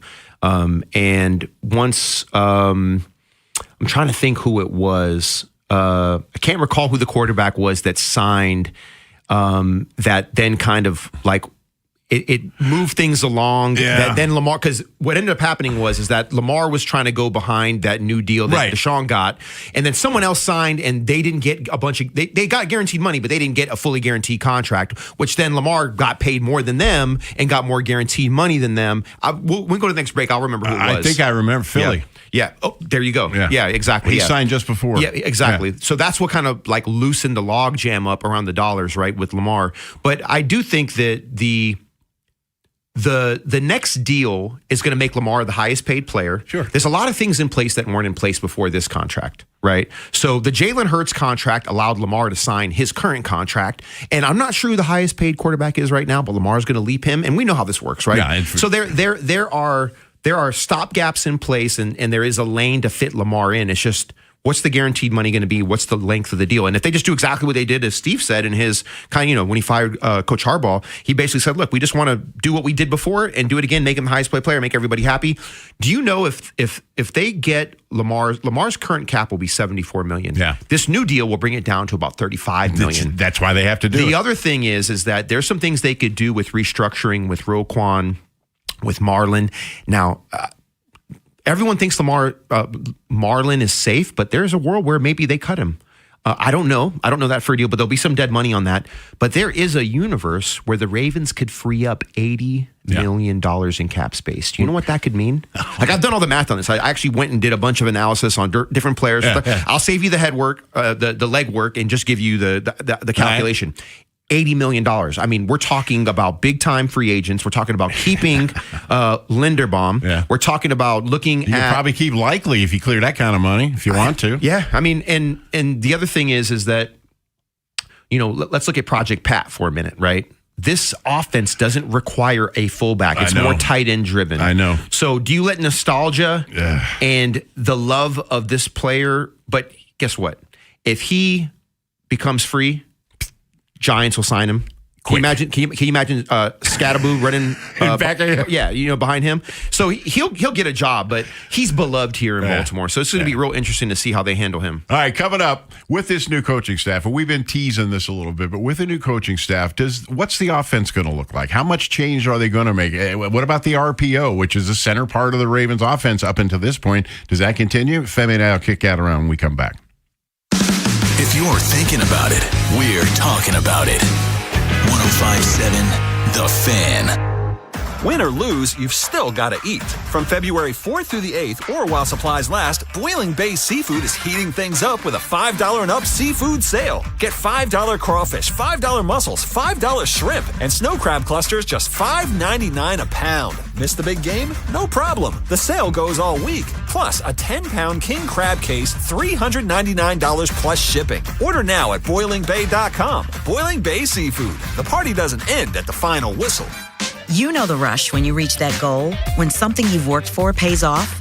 That's success. At University of Maryland Global Campus, we believe you should never stop chasing it. That's why we offer a skills-based education that helps move your career forward.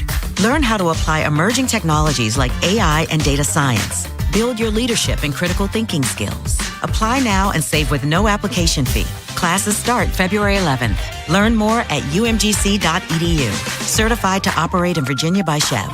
When the new year hits, every business could use a little something to stay ahead. A lift, a jump start, an edge, or perhaps a boost. Like the all-new 5-year business boost from Comcast Business. It's the certainty of a price lock for 5 years on qualifying internet bundles. Plus, you'll have the most reliable Wi-Fi with our best equipment, so your whole team can stay connected at a great rate. And to sweeten the deal, ask about a $500 prepaid card when you add 2 lines of mobile. It's the boost your business deserves. So sign up for the 5-year business boost and get a 5-year price lock on ultra-reliable Wi-Fi. Plus, ask about a $500 prepaid card. Comcast Business, powering possibilities. Ends 3/22/26. New customers only. 1-year contract required for guaranteed rate. 5-year pricing applies to monthly service charge excluding taxes and fees. Best Wi-Fi based on Open Signal Awards USA Fixed Broadband Experience Report, May 2025. Sound familiar? At Mattress Firm, we understand there are many problems that can keep you up at night, like snoring, aches and pains, or sleeping hot. Our sleep experts have the unrivaled know-how to match you with a mattress that can help. And now at Mattress Firm, save up to $700, plus get a free adjustable base with select Sealy Posturepedic mattresses. For the great sleep you deserve, visit Mattress Firm. We make sleep easy. Restrictions apply. See store or website for details. I checked Allstate first and saved hundreds on my home insurance. Really smart. Unfortunately, I didn't check to see which type of soap I put into the dishwasher. Not so good.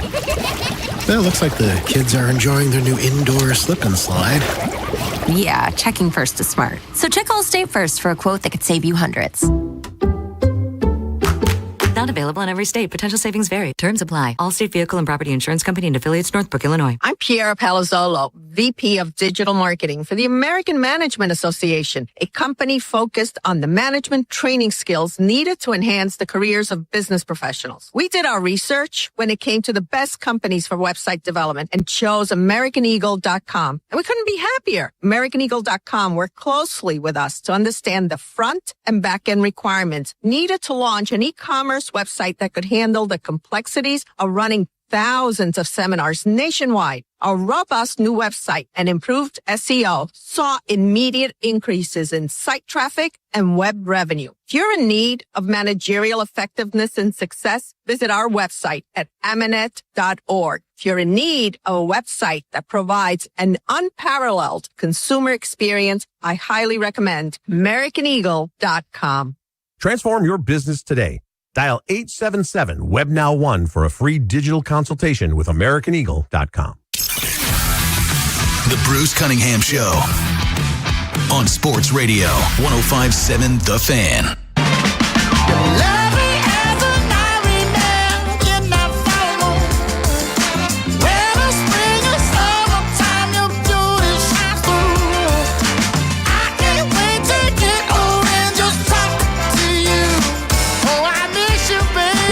Bruce Cunningham Show. Femi, I have a day show alongside. That's my current favorite song. Is it? St. Paul and the Broken Bones. What year was that song? Now. This is new. Brand new. Man, it sounds like it's from 1960. Well, that's the point. Yeah. They're blue-eyed soul guys from Birmingham. Okay. And I just think it's great. But I digress, as Bob Haynie likes to say.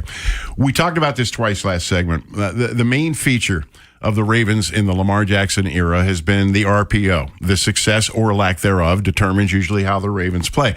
You got a new staff coming in. This is a staff are they going to embrace the RPO? Oh, absolutely. I mean, Caleb Williams runs quite a bit of RPO in Chicago. That's Ben Johnson's offense. Mm-hmm. Declan Doyle is a disciple of Ben Johnson. So the RPO is not going anywhere.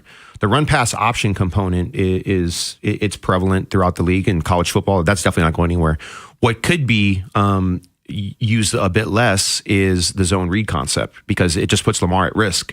And after Lamar being a bit, kind of banged up this year, I don't think very much of it had anything to do with the zone read. I think a lot of it had to do with pass protection.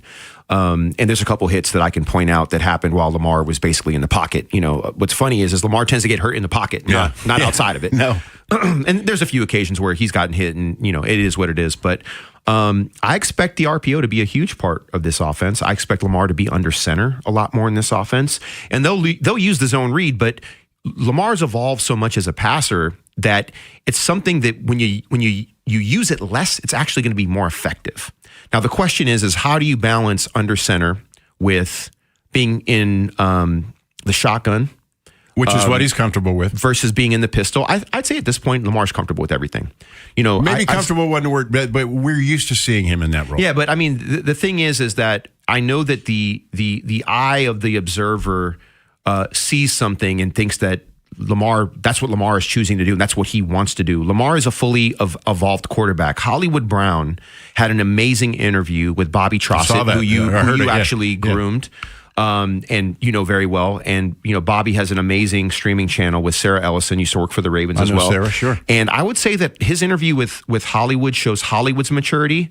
And it's one of the best interviews that Bobby's probably ever done. And he has one of the, maybe the number one, they have the number one streaming podcast, Ravens podcast in the country, I think. And it was interesting to listen to how Hollywood internally and externally would get really irritated when people would say that this system was custom built for Lamar. Lamar is the system. And I think Hollywood's insight and knowledge of Lamar has borne out to be true. Lamar can thrive in any system. Yeah. But the system that's going to be best is the one that uses all his skills. And so to get back to your point about being in the pistol and being in shotgun, I think Lamar is comfortable anywhere. But what it allows the zone read to be successful is being in the shotgun or in the pistol, because you have to be there to make it work. You can't run the zone read from under center, right? So the question is going to be is how much do we move away from zone read? How much more under center play action do we use, and how much outside zone stretch? How many plays do we run, to make a point about the Declan Doyle system, which is a Ben Johnson system? How do you run things that look the same, that are different? And how do you run things that are different, that look the same to the defense that you're going against, right? The idea that there is a way that you line people up and you think that you're going to run something based on tendency, but you actually have a completely different play. Then you line up in something that gives people the idea that you're going to go back to what you've always done, but it's completely different, right? And I know it's a bit of a mental tongue tie, right, when you think about what that means. But I think this offense is going to be multiple. I think it's going to evolve, and the goal here is you need Lamar healthy, and that's tied back to your offensive line. And this system is going to allow for that. Yeah. Now, Declan Doyle, 29, I think. I read. Him and Lamar are the same age. Young coordinator coming in. Normally, a young coach does not come into a very fruitful situation, especially a young head coach. It's usually they're horrible, and that's why the job was open. Not the case here. You got a young guy who's got two superstars in Lamar and in Derrick Henry. Quite a boon for a young coordinator, but I would imagine it's a little bit intimidating as well. Yeah, you know what? My guess is they hit the interview out of the park, right?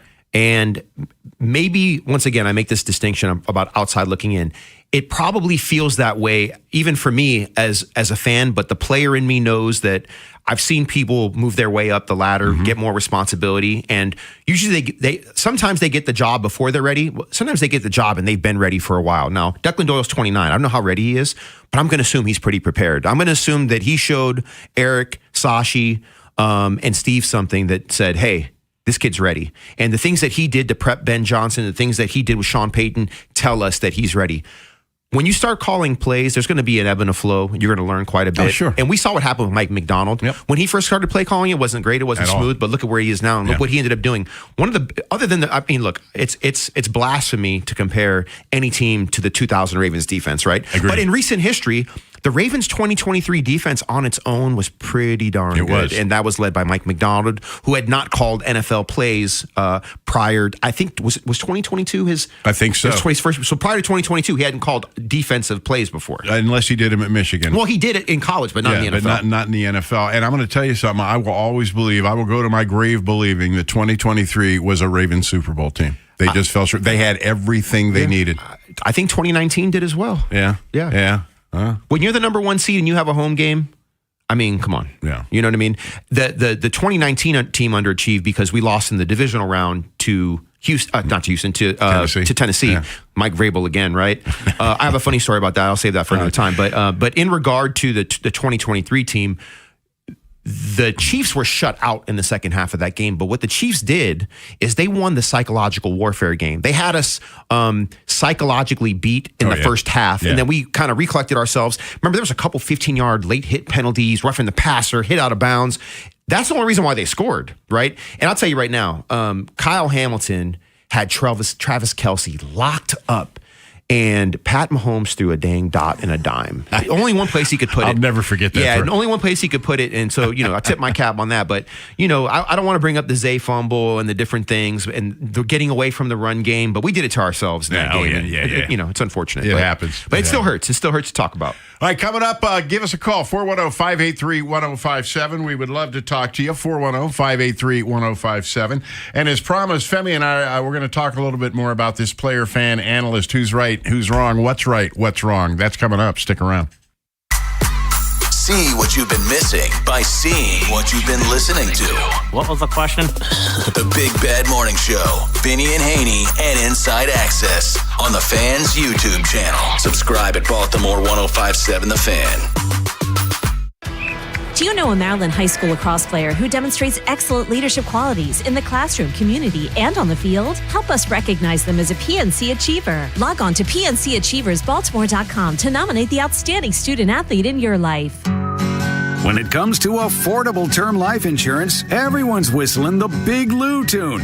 If you're over 50, maybe a bit porky, or have type 2 diabetes, $1 million of term insurance may only cost about $200 a month. Even if you're not in perfect health, call Big Lou, because he specializes in finding big chunks of affordable term life insurance for just about everyone. Don't let diabetes or other health glitches keep you from owning $500,000 to $1 million or more of term life insurance. For affordable term life insurance, call Big Lou. Don't hesitate. Call 800-700-6898. 800-700-6898 or visit biglou.com.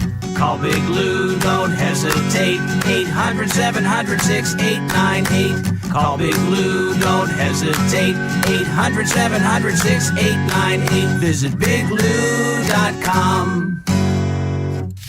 Bet365 is paying out before the final whistle. Check out Bet365's unrivaled early payout offer.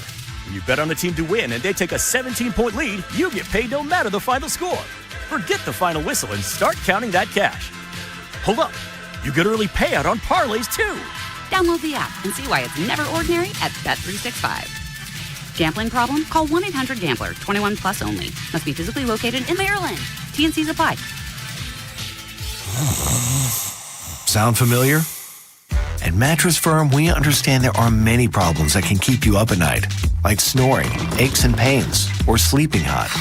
Our sleep experts have the unrivaled know-how to match you with a mattress that can help.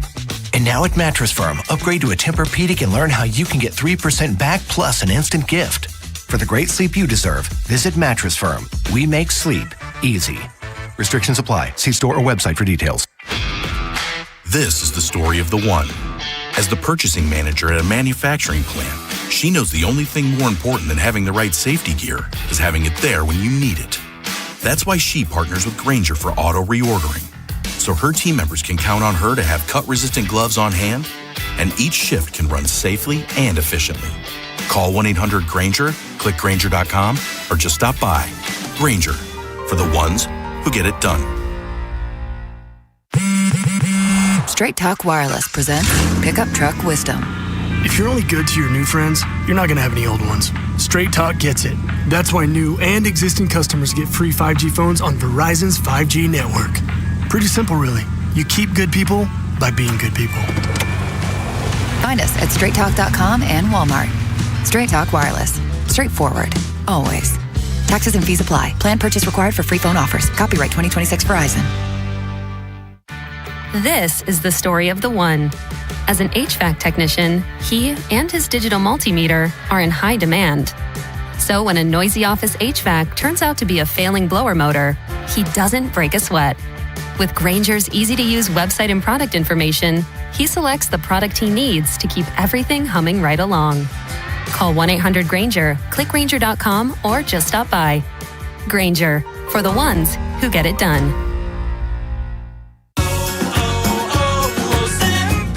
Hi, I'm Michael from the War and Treaty. You know the jingle. Now discover the facts about Ozempic, a GLP-1. Only Novo Nordisk makes FDA-approved Ozempic. Learn about the real thing. Talk to your healthcare professional today. Call 1-833-OZEMPIC or visit Ozempic.com to view the medication guide and to learn more about Ozempic. Semaglutide injection 0.5 milligram, 1 milligram, and 2 milligrams.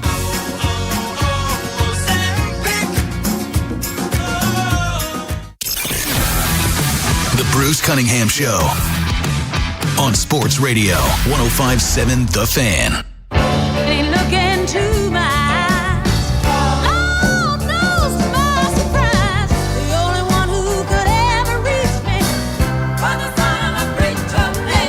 The only boy who could ever teach me was the son of You know what? a preacher man. Yes, he was. Miss Aaron, is that Aretha? I've never heard Aretha's version of this. I'm going to go home and listen to it like 9 times in a row. Thank you for that. You have? I'm sure you have. Erin's doing her work. No, I'm teaching Erin. Yeah, Erin didn't know great. anything about this stuff. And now she's got her favorites. And Maybe I can get a little Marvin Gaye. You know, can I get a little Marvin Gaye maybe? We can definitely do Marvin Gaye. Definitely. 410-583-1057. One of the reasons why you reached out to me and then I reached out to you is you've been kind of upset lately about the way things are covered. And you broke it down to me this way. There's a player, there's a fan, there's an analyst. Who's right, who's wrong, what's right, what's wrong. It's a balancing act. It's a weird dance that we all do, but in the end, sometimes it works, sometimes it doesn't. Yeah, you know, the player-fan-analyst dynamic was more about the hats that I feel like I wear on a daily basis. And, you know, being a former player, obviously I have insight on the locker room and what a day of practice looks like, you know, schematics and systems. And I've been with some great coaches. I could talk about details about the way that they approach creating a game plan, whether it's offensively driven, like their philosophy, or if it's player driven around skill sets, right? I can talk about these different dynamics from that perspective. I can also talk about, you know, the analyst view, right? The way that I see a team executing and what they're actually trying to do and what they're actually trying to take advantage of as an analyst, right? In-game flow, what they're doing and what they're building and setting up for later. That's the analyst side of it. And then as a fan, I'm a fan just like the rest of you, right? Now, these things don't exist in silos. They inform each other, which gives me a real unique view of understanding why fans feel a certain way, why players feel a certain way, and what analysts see and what they share with you. Sitting on top of that is this relationship between fandom, media, and organizations, which when it's well, it's symbiotic, right? The idea here is that the media creates narratives and insights for fans that are not as close to the organization, and they make it bite-sized and digestible. Now, that should be objective. That should be based on what they see and what they sense. And of course, you might input a little bit of your subjectivity, but only because you may not have objective insight or validation on the reason why someone does something. You're not getting direct source information, right? And sometimes you are getting anonymous information, real anonymous information, which I respect that, right? Sources need to be protected at times. But the idea here is that you don't create a narrative feeding on the emotion and vulnerability of the fan to get clicks for what you want to happen. That's what pisses me off, right? That's been the biggest change in the business since I got in it in 1977 is what you said, clickbait. The way that all of that is driving everything now, and journalism's getting kicked out of the back window, and it's all about who can get us the most eyeballs. Yeah, because journalists, traditional journalists, the ones that are putting themselves first at the expense of the emotion of the fan are parasitic, right? And I'm not saying that as a dig. This is truth, right? When you look at the host, right, being either the organization or the fandom, your business is tethered to the fans and to the organization. And when you are benefiting and the organization and the fans are not, that is called a parasitic relationship. And what I see, based on arrogance and tenure, is this taking advantage of the vulnerability of the fan and using knowledge and old insight and non-existent previous relationships to create a narrative as if you actually know what's going on. I am not going to say names, but I'm going to tell you right now, I saw somebody this week come on the radio and say Lamar Jackson doesn't work out at all. We know that to be a bold-faced lie. Anyone that wants to do a little bit of research and take the time to pull up YouTube and look at the workouts Lamar Jackson does, look at the evolution of Lamar's body. He came in the league at 205. He went to up to 230. He did. Put on muscle, was working out. These things are on Instagram, and they're all over the place, right? And then he decided, no, that's too bulky. I'm going to cut back down to 215, right? Do you know what a character assassination that is to a player when you call them out on, their work ethic, what they do, how they speak, how they look? These things to me are inappropriate. And as you've known, and anyone that'll listen, I'm willing to go scorched earth to defend the player when it's appropriate. Now, when I see somebody not doing the things that they're supposed to do, I'll be the first one to say, hey, you know what? You need to do a little bit more. You need to put a little bit more time in. Just to prove a point, I know that there are now the Lamar Jackson not working out in the offseason is absolutely ridiculous. I've seen the video myself. Well, I mean, it's just it's this to me is a narrative that's created. So, like, do you think that Lamar cares what you think? No. These people, he doesn't care what you think, Not right? one bit. So when you lie about Lamar Jackson, do you think he's listening to blankety blank say these things and like, oh, I'm going to show up for OTAs now because you said I don't work out. I'm going to show you. No, he does not care. Now, if you want to say you want Lamar Jackson at all the OTAs to be present, especially with a new system coming in, I'm pretty sure Lamar is going to be here for all the OTAs. I'm pretty sure he'll be here. Yeah, I'm willing to bet money that he'll be here for these installs. He'll be here. You got to tip your cap to the new head coach. Absolutely. And so there is, it takes patience and control and restraint to really look at the evolution of a player. And it takes big balls to go out there and say that a man's not working out. Lamar must be the most gifted talented athlete to ever walk the planet then. If he can win 2 MVPs, should have won 3, to be the number 1 rated passer in NFL history and to not work out in the offseason. Just think about that for a minute. Imagine if you were building rockets and you never looked at books or studied rocket science. You're just going to go and create a rocket. Blow myself up, probably. Yeah. So my point is that there are different hats that I like to wear and I like to tap into and give insights to people because I have been raised in it, right? But I've been a fan just like you are. I want this team to be successful just like you. But the analyst in me checks the fandom in me. Yeah. The fandom in me checks the analyst and the player in me, and the player checks the analyst and the fandom.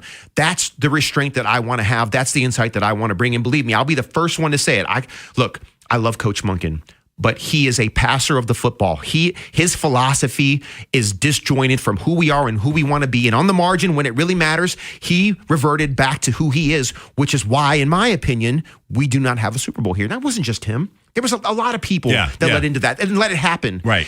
And I love Coach Monken for owning it. And he's a head coach now in Cleveland. How's he going to do? I think he's going to do great. I think Cleveland, whatever the over-under is on wins in Vegas, take the over. That's how good I think he's going to be for Cleveland. But no one gets a pass. I don't get a pass. The organization doesn't get a pass, and the players don't get a pass. But let's be honest and let's be real. This overreaching, this opinionated, self-serving, parasitic approach to analyzing Lamar Jackson, it needs to stop. Because not only is it seeping into the local fandom, it is now permeating national media and national fandom. And guess what? It started here with the people here that are parasitic, and it pisses me off. Yeah. It's funny. If he were to leave, if Lamar were to leave for whatever reason, you'd have an awful lot of people looking over their shoulders. Oh, those were great times. Oh, same people that are offering the criticism. But that's just the nature of it. You don't expect logic on the other end of that. You just don't. This is the part about being a fan that I love. And this is why I say the fan is never wrong. I know the limited knowledge of the fan because they have a job and they have a family. It's not their job to study the NFL. I don't expect them to. It's my job to give them bite-sized pieces so they can digest it and understand how things work and to push back when they misunderstand the psyche of the athlete, the work ethic of the athlete, and the requirement of the athlete. Lamar Jackson does not need to live in Baltimore 365 days out of the year. He does not. What he needs to do is make sure that as best he can, help his teammates And I know he does this, not just during the season, but in the offseason. These guys are all so connected. And you have a new staff coming in. So the requirement's going to be different this year. That's what it didn't bother me when he wasn't here before because he was a master of the system. He is the system. But this is a new system. And mark my words, I'm willing to bet money on it. Lamar Jackson will be here at all the OTAs. He will be here at all the installations, and he will be leading this offense and helping people learn it because he'll be learning it just like them. And as far as we know, he's healthy. Yeah, I don't think anything's lingering and carrying over. We don't know. Bruce, you know what's crazy about this? You're never healthy. No, it's not that. He'll get healthy. And we are such prisoners of the moment. I've seen so many people nationally and locally act as if Lamar has lost his superpowers. Yeah. Y'all are crazy. Yeah. We just saw him at peak superpowers when the season started. And then he got banged up and everyone lost their mind and forgot who Lamar Jackson is. Mark it. Book it. Lamar will be back to full action Lamar Jackson when this season starts. He'll be healthy. The only thing that I'm missing from the media right now, and I wish it would have happened at the press conference that Thursday, I was there.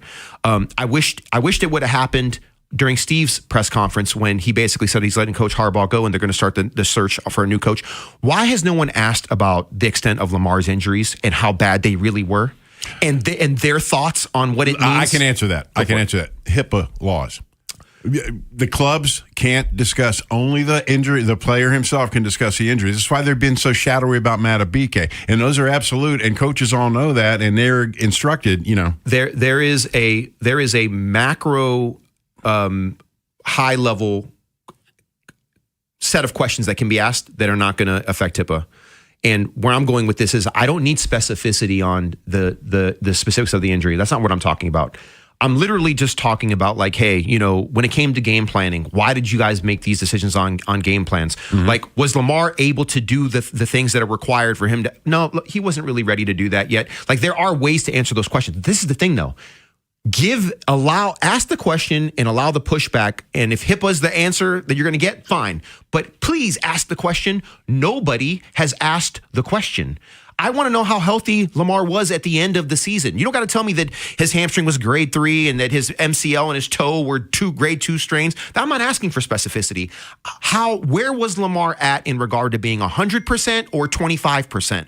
No one has asked that. And I want to know the answer to that. They may be scared to even answer that question. I'm telling you, that was a big, big thing. And this has only been in the last decade, that this has come through. Because it used to be, if you remember Brian. Yeah, no, I remember for sure. He used to roll his eyes about all the injury. Give me the injury questions first, but that's just how it used to. And I understand in season that there are certain things you just don't want your opponents to know. But we're past that, though. Yeah. This is more about what part of the playbook did we have access to? Because we saw with Snoop, based on his health, that the RPO and zone read was in, QB draw was in.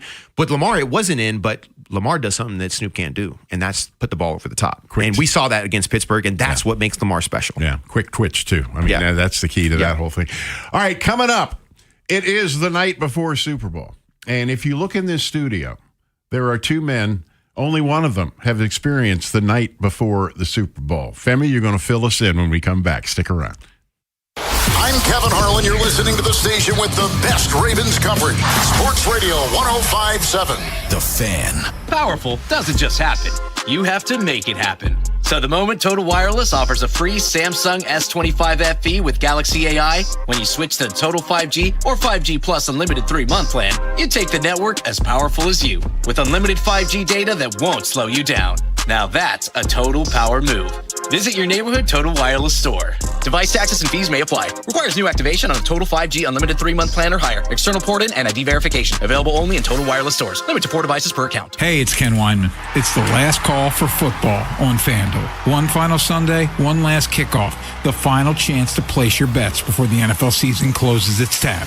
This is Super Bowl 60, and FanDuel is making sure you're in on it. If you're a new customer, bet $5 and get $200 in bonus bets if you win. So whether you're backing the favorite, riding with the underdog, or building one last same-game parlay, make it count. Because after the Super Bowl, the season's over and football is officially done. Last call for football on FanDuel, an official sportsbook partner of Super Bowl 60. Visit FanDuel.com/local to get started. FanDuel Sportsbook's the official sportsbook of 105.7 The Fan. 21 plus in present Maryland. First online real money wager only. $5 first deposit required. Bonus issued as non-withdrawable bonus bets, which expire 7 days after receipt. Restrictions apply. See terms at sportsbook.fanduel.com. Please play responsibly. For help, visit mdgamblinghelp.org or call 1-800-GAMBLER. If you're going to take one of those cash offers for your home, why not take the one that's going to put the most money in your pocket? My buddy Lee Tessier and his team with eXp Realty will beat the others. People leave money on the table with other offers because they're convenient. You don't need to worry about having strangers in your bedroom during an open house. You don't have to pay for expensive repairs. It makes home selling easy. Lee gets it. That's why he makes an offer with the same convenience. The difference is that his is actually for what your home is worth without the need to spend thousands of dollars to get your home ready. You can sell your home as is. Call the only agent I'd call if I had to sell my home. And that man's my good buddy, Lee Tessier. Just give him a call, 410-638-9555, or go to leetessier.com. 410-638-9555, or go to leetessier.com. And when you call Lee, just start packing. If you're selling your home, don't make it hard. Just call ETESSIR.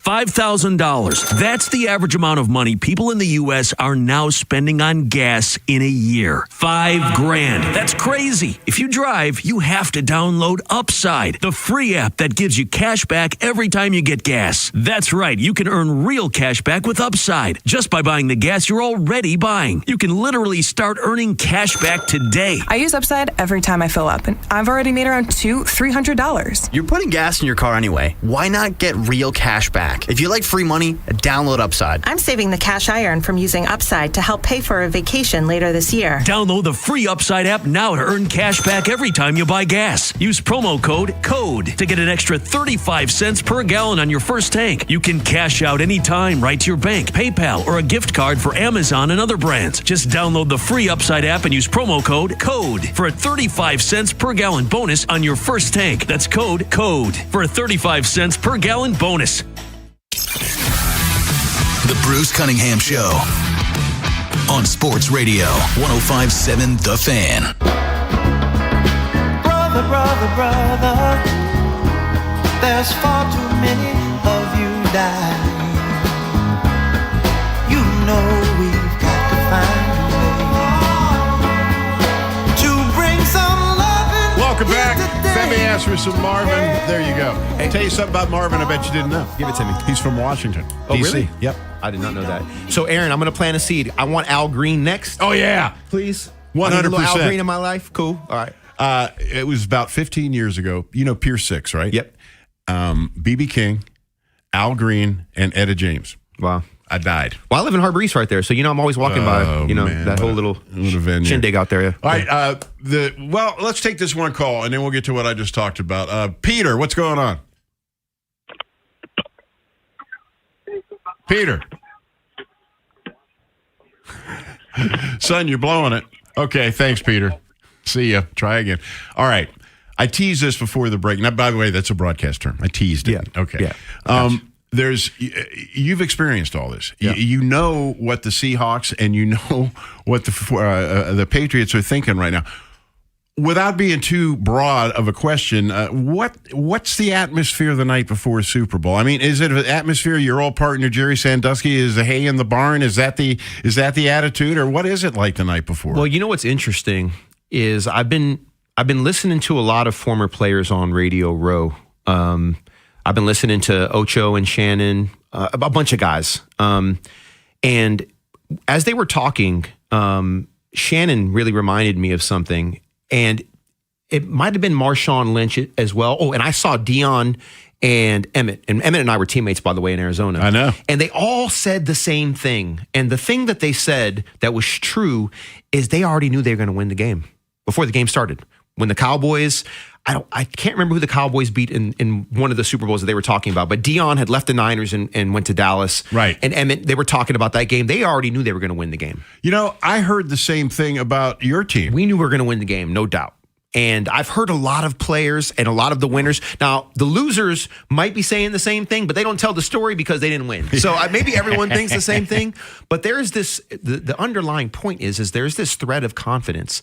It's not bravado. It's not chest pounding.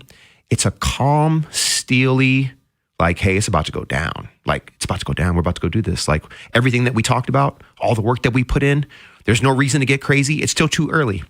The person who can keep their pulse rate the lowest, the longest wins, right? The person who understands the gravity of the situation and can dial in, and as much as it's different than any other game, it's the exact same game. It's still football. It's the same game.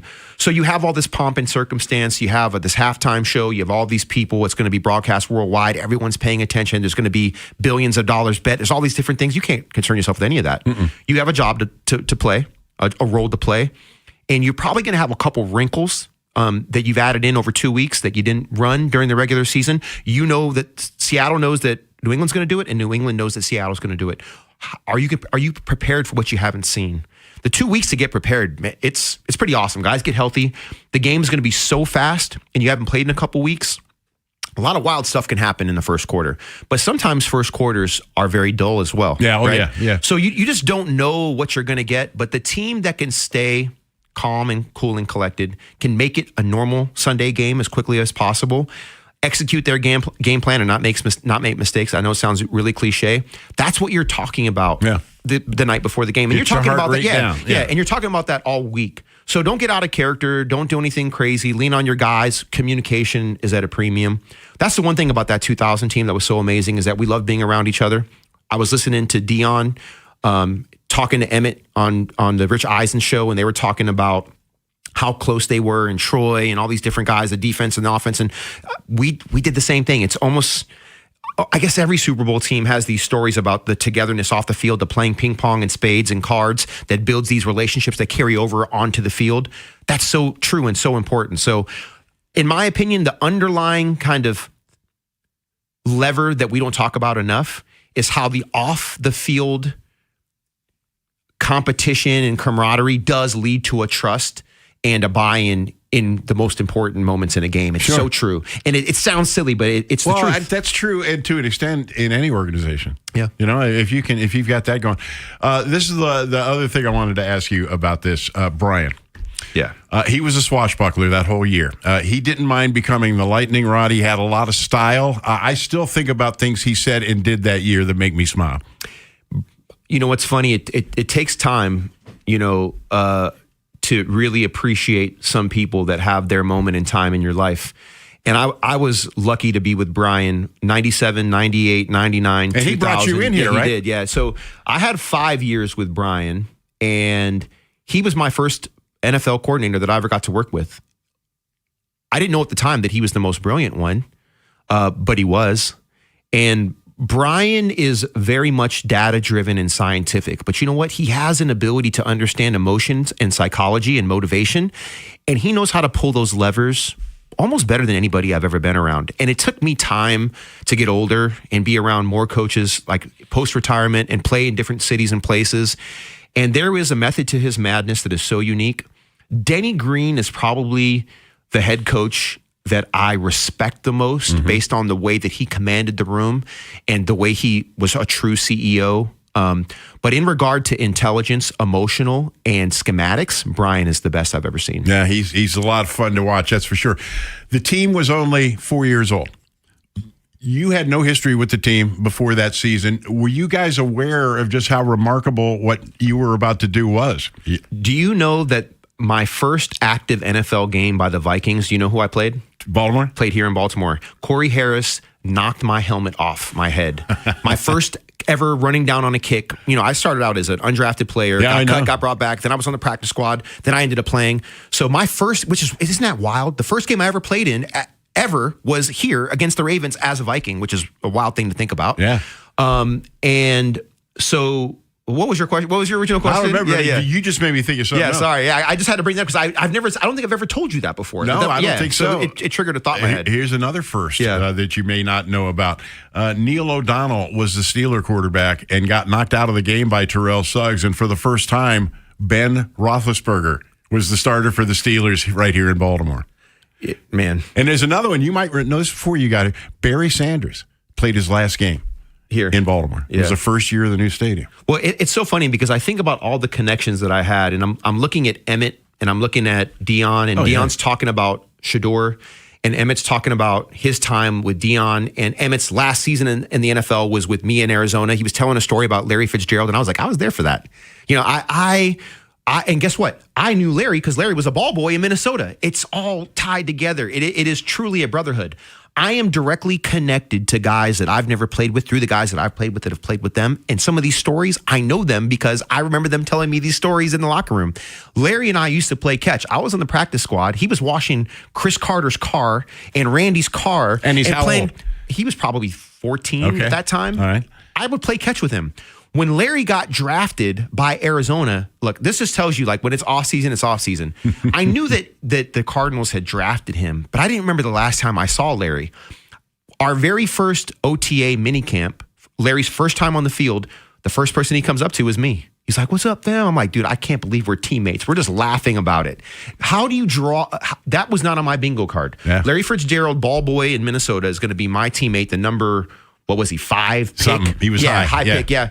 Is good, and we're going to be teammates. And Emmett was telling a story about how he told Larry that he had to have 2 suits, one traveling and one to come back. Now, me, being an undrafted guy, I'm like, "Larry, you don't have to do that." But he's like, no, I'm going to listen to Emmett. I'm like, "Well, do that. I'm just going to wear my sweatsuit." Or some Dockers. Yeah, exactly. Yeah, no, I didn't have that. I didn't have that kind of money. Whatever's nearby.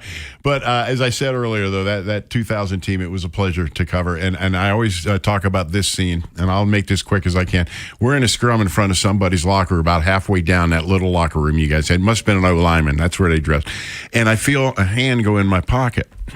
Tony Banks was putting Trent Dilfer's socks in my pocket. And from what I hear, this went on all season long between those two guys. Yeah, well, you know what? I think the overall attitude of that team was just loose. Man, Tony was such a good sport. And remember, people, I don't know if they remember how good he played at the end of the 99 season and the early parts of the 2000 season. Yep.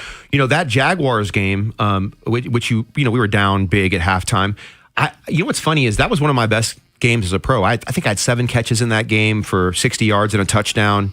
I think I had 3 special teams tackles in that game. You don't know when it's happening that game is going to be a game that you remember forever. But I always remember that game, and I remember that was a big thing for us to beat them, and that just showed that we were on the right trajectory, and we won the Super Bowl that year. But we had to get over Jacksonville, and that was like a moment in time. Amen. Yeah. Couldn't beat him to save your life. All right, that's it. We're out of time. It goes fast, doesn't it? It does. All right. I want to thank Femi for being with us. Look forward to doing it in the future. Aaron, nice job over there. Rich Dubroff, appreciate him too. And as I always say, Baltimore, I love you madly. Ain't nothing you can do about it. I'm Bruce. We'll talk again next week. Until then, see ya. You spent. She had other men throw you outdoors. Now the same man is wearing your clothes. I want you to tell mama. We're talking baseball on the Fan with Ryan Ripken, the Hot Stove League, where you'll stay connected to the start of the Orioles' 2026 season. Pitchers and catchers.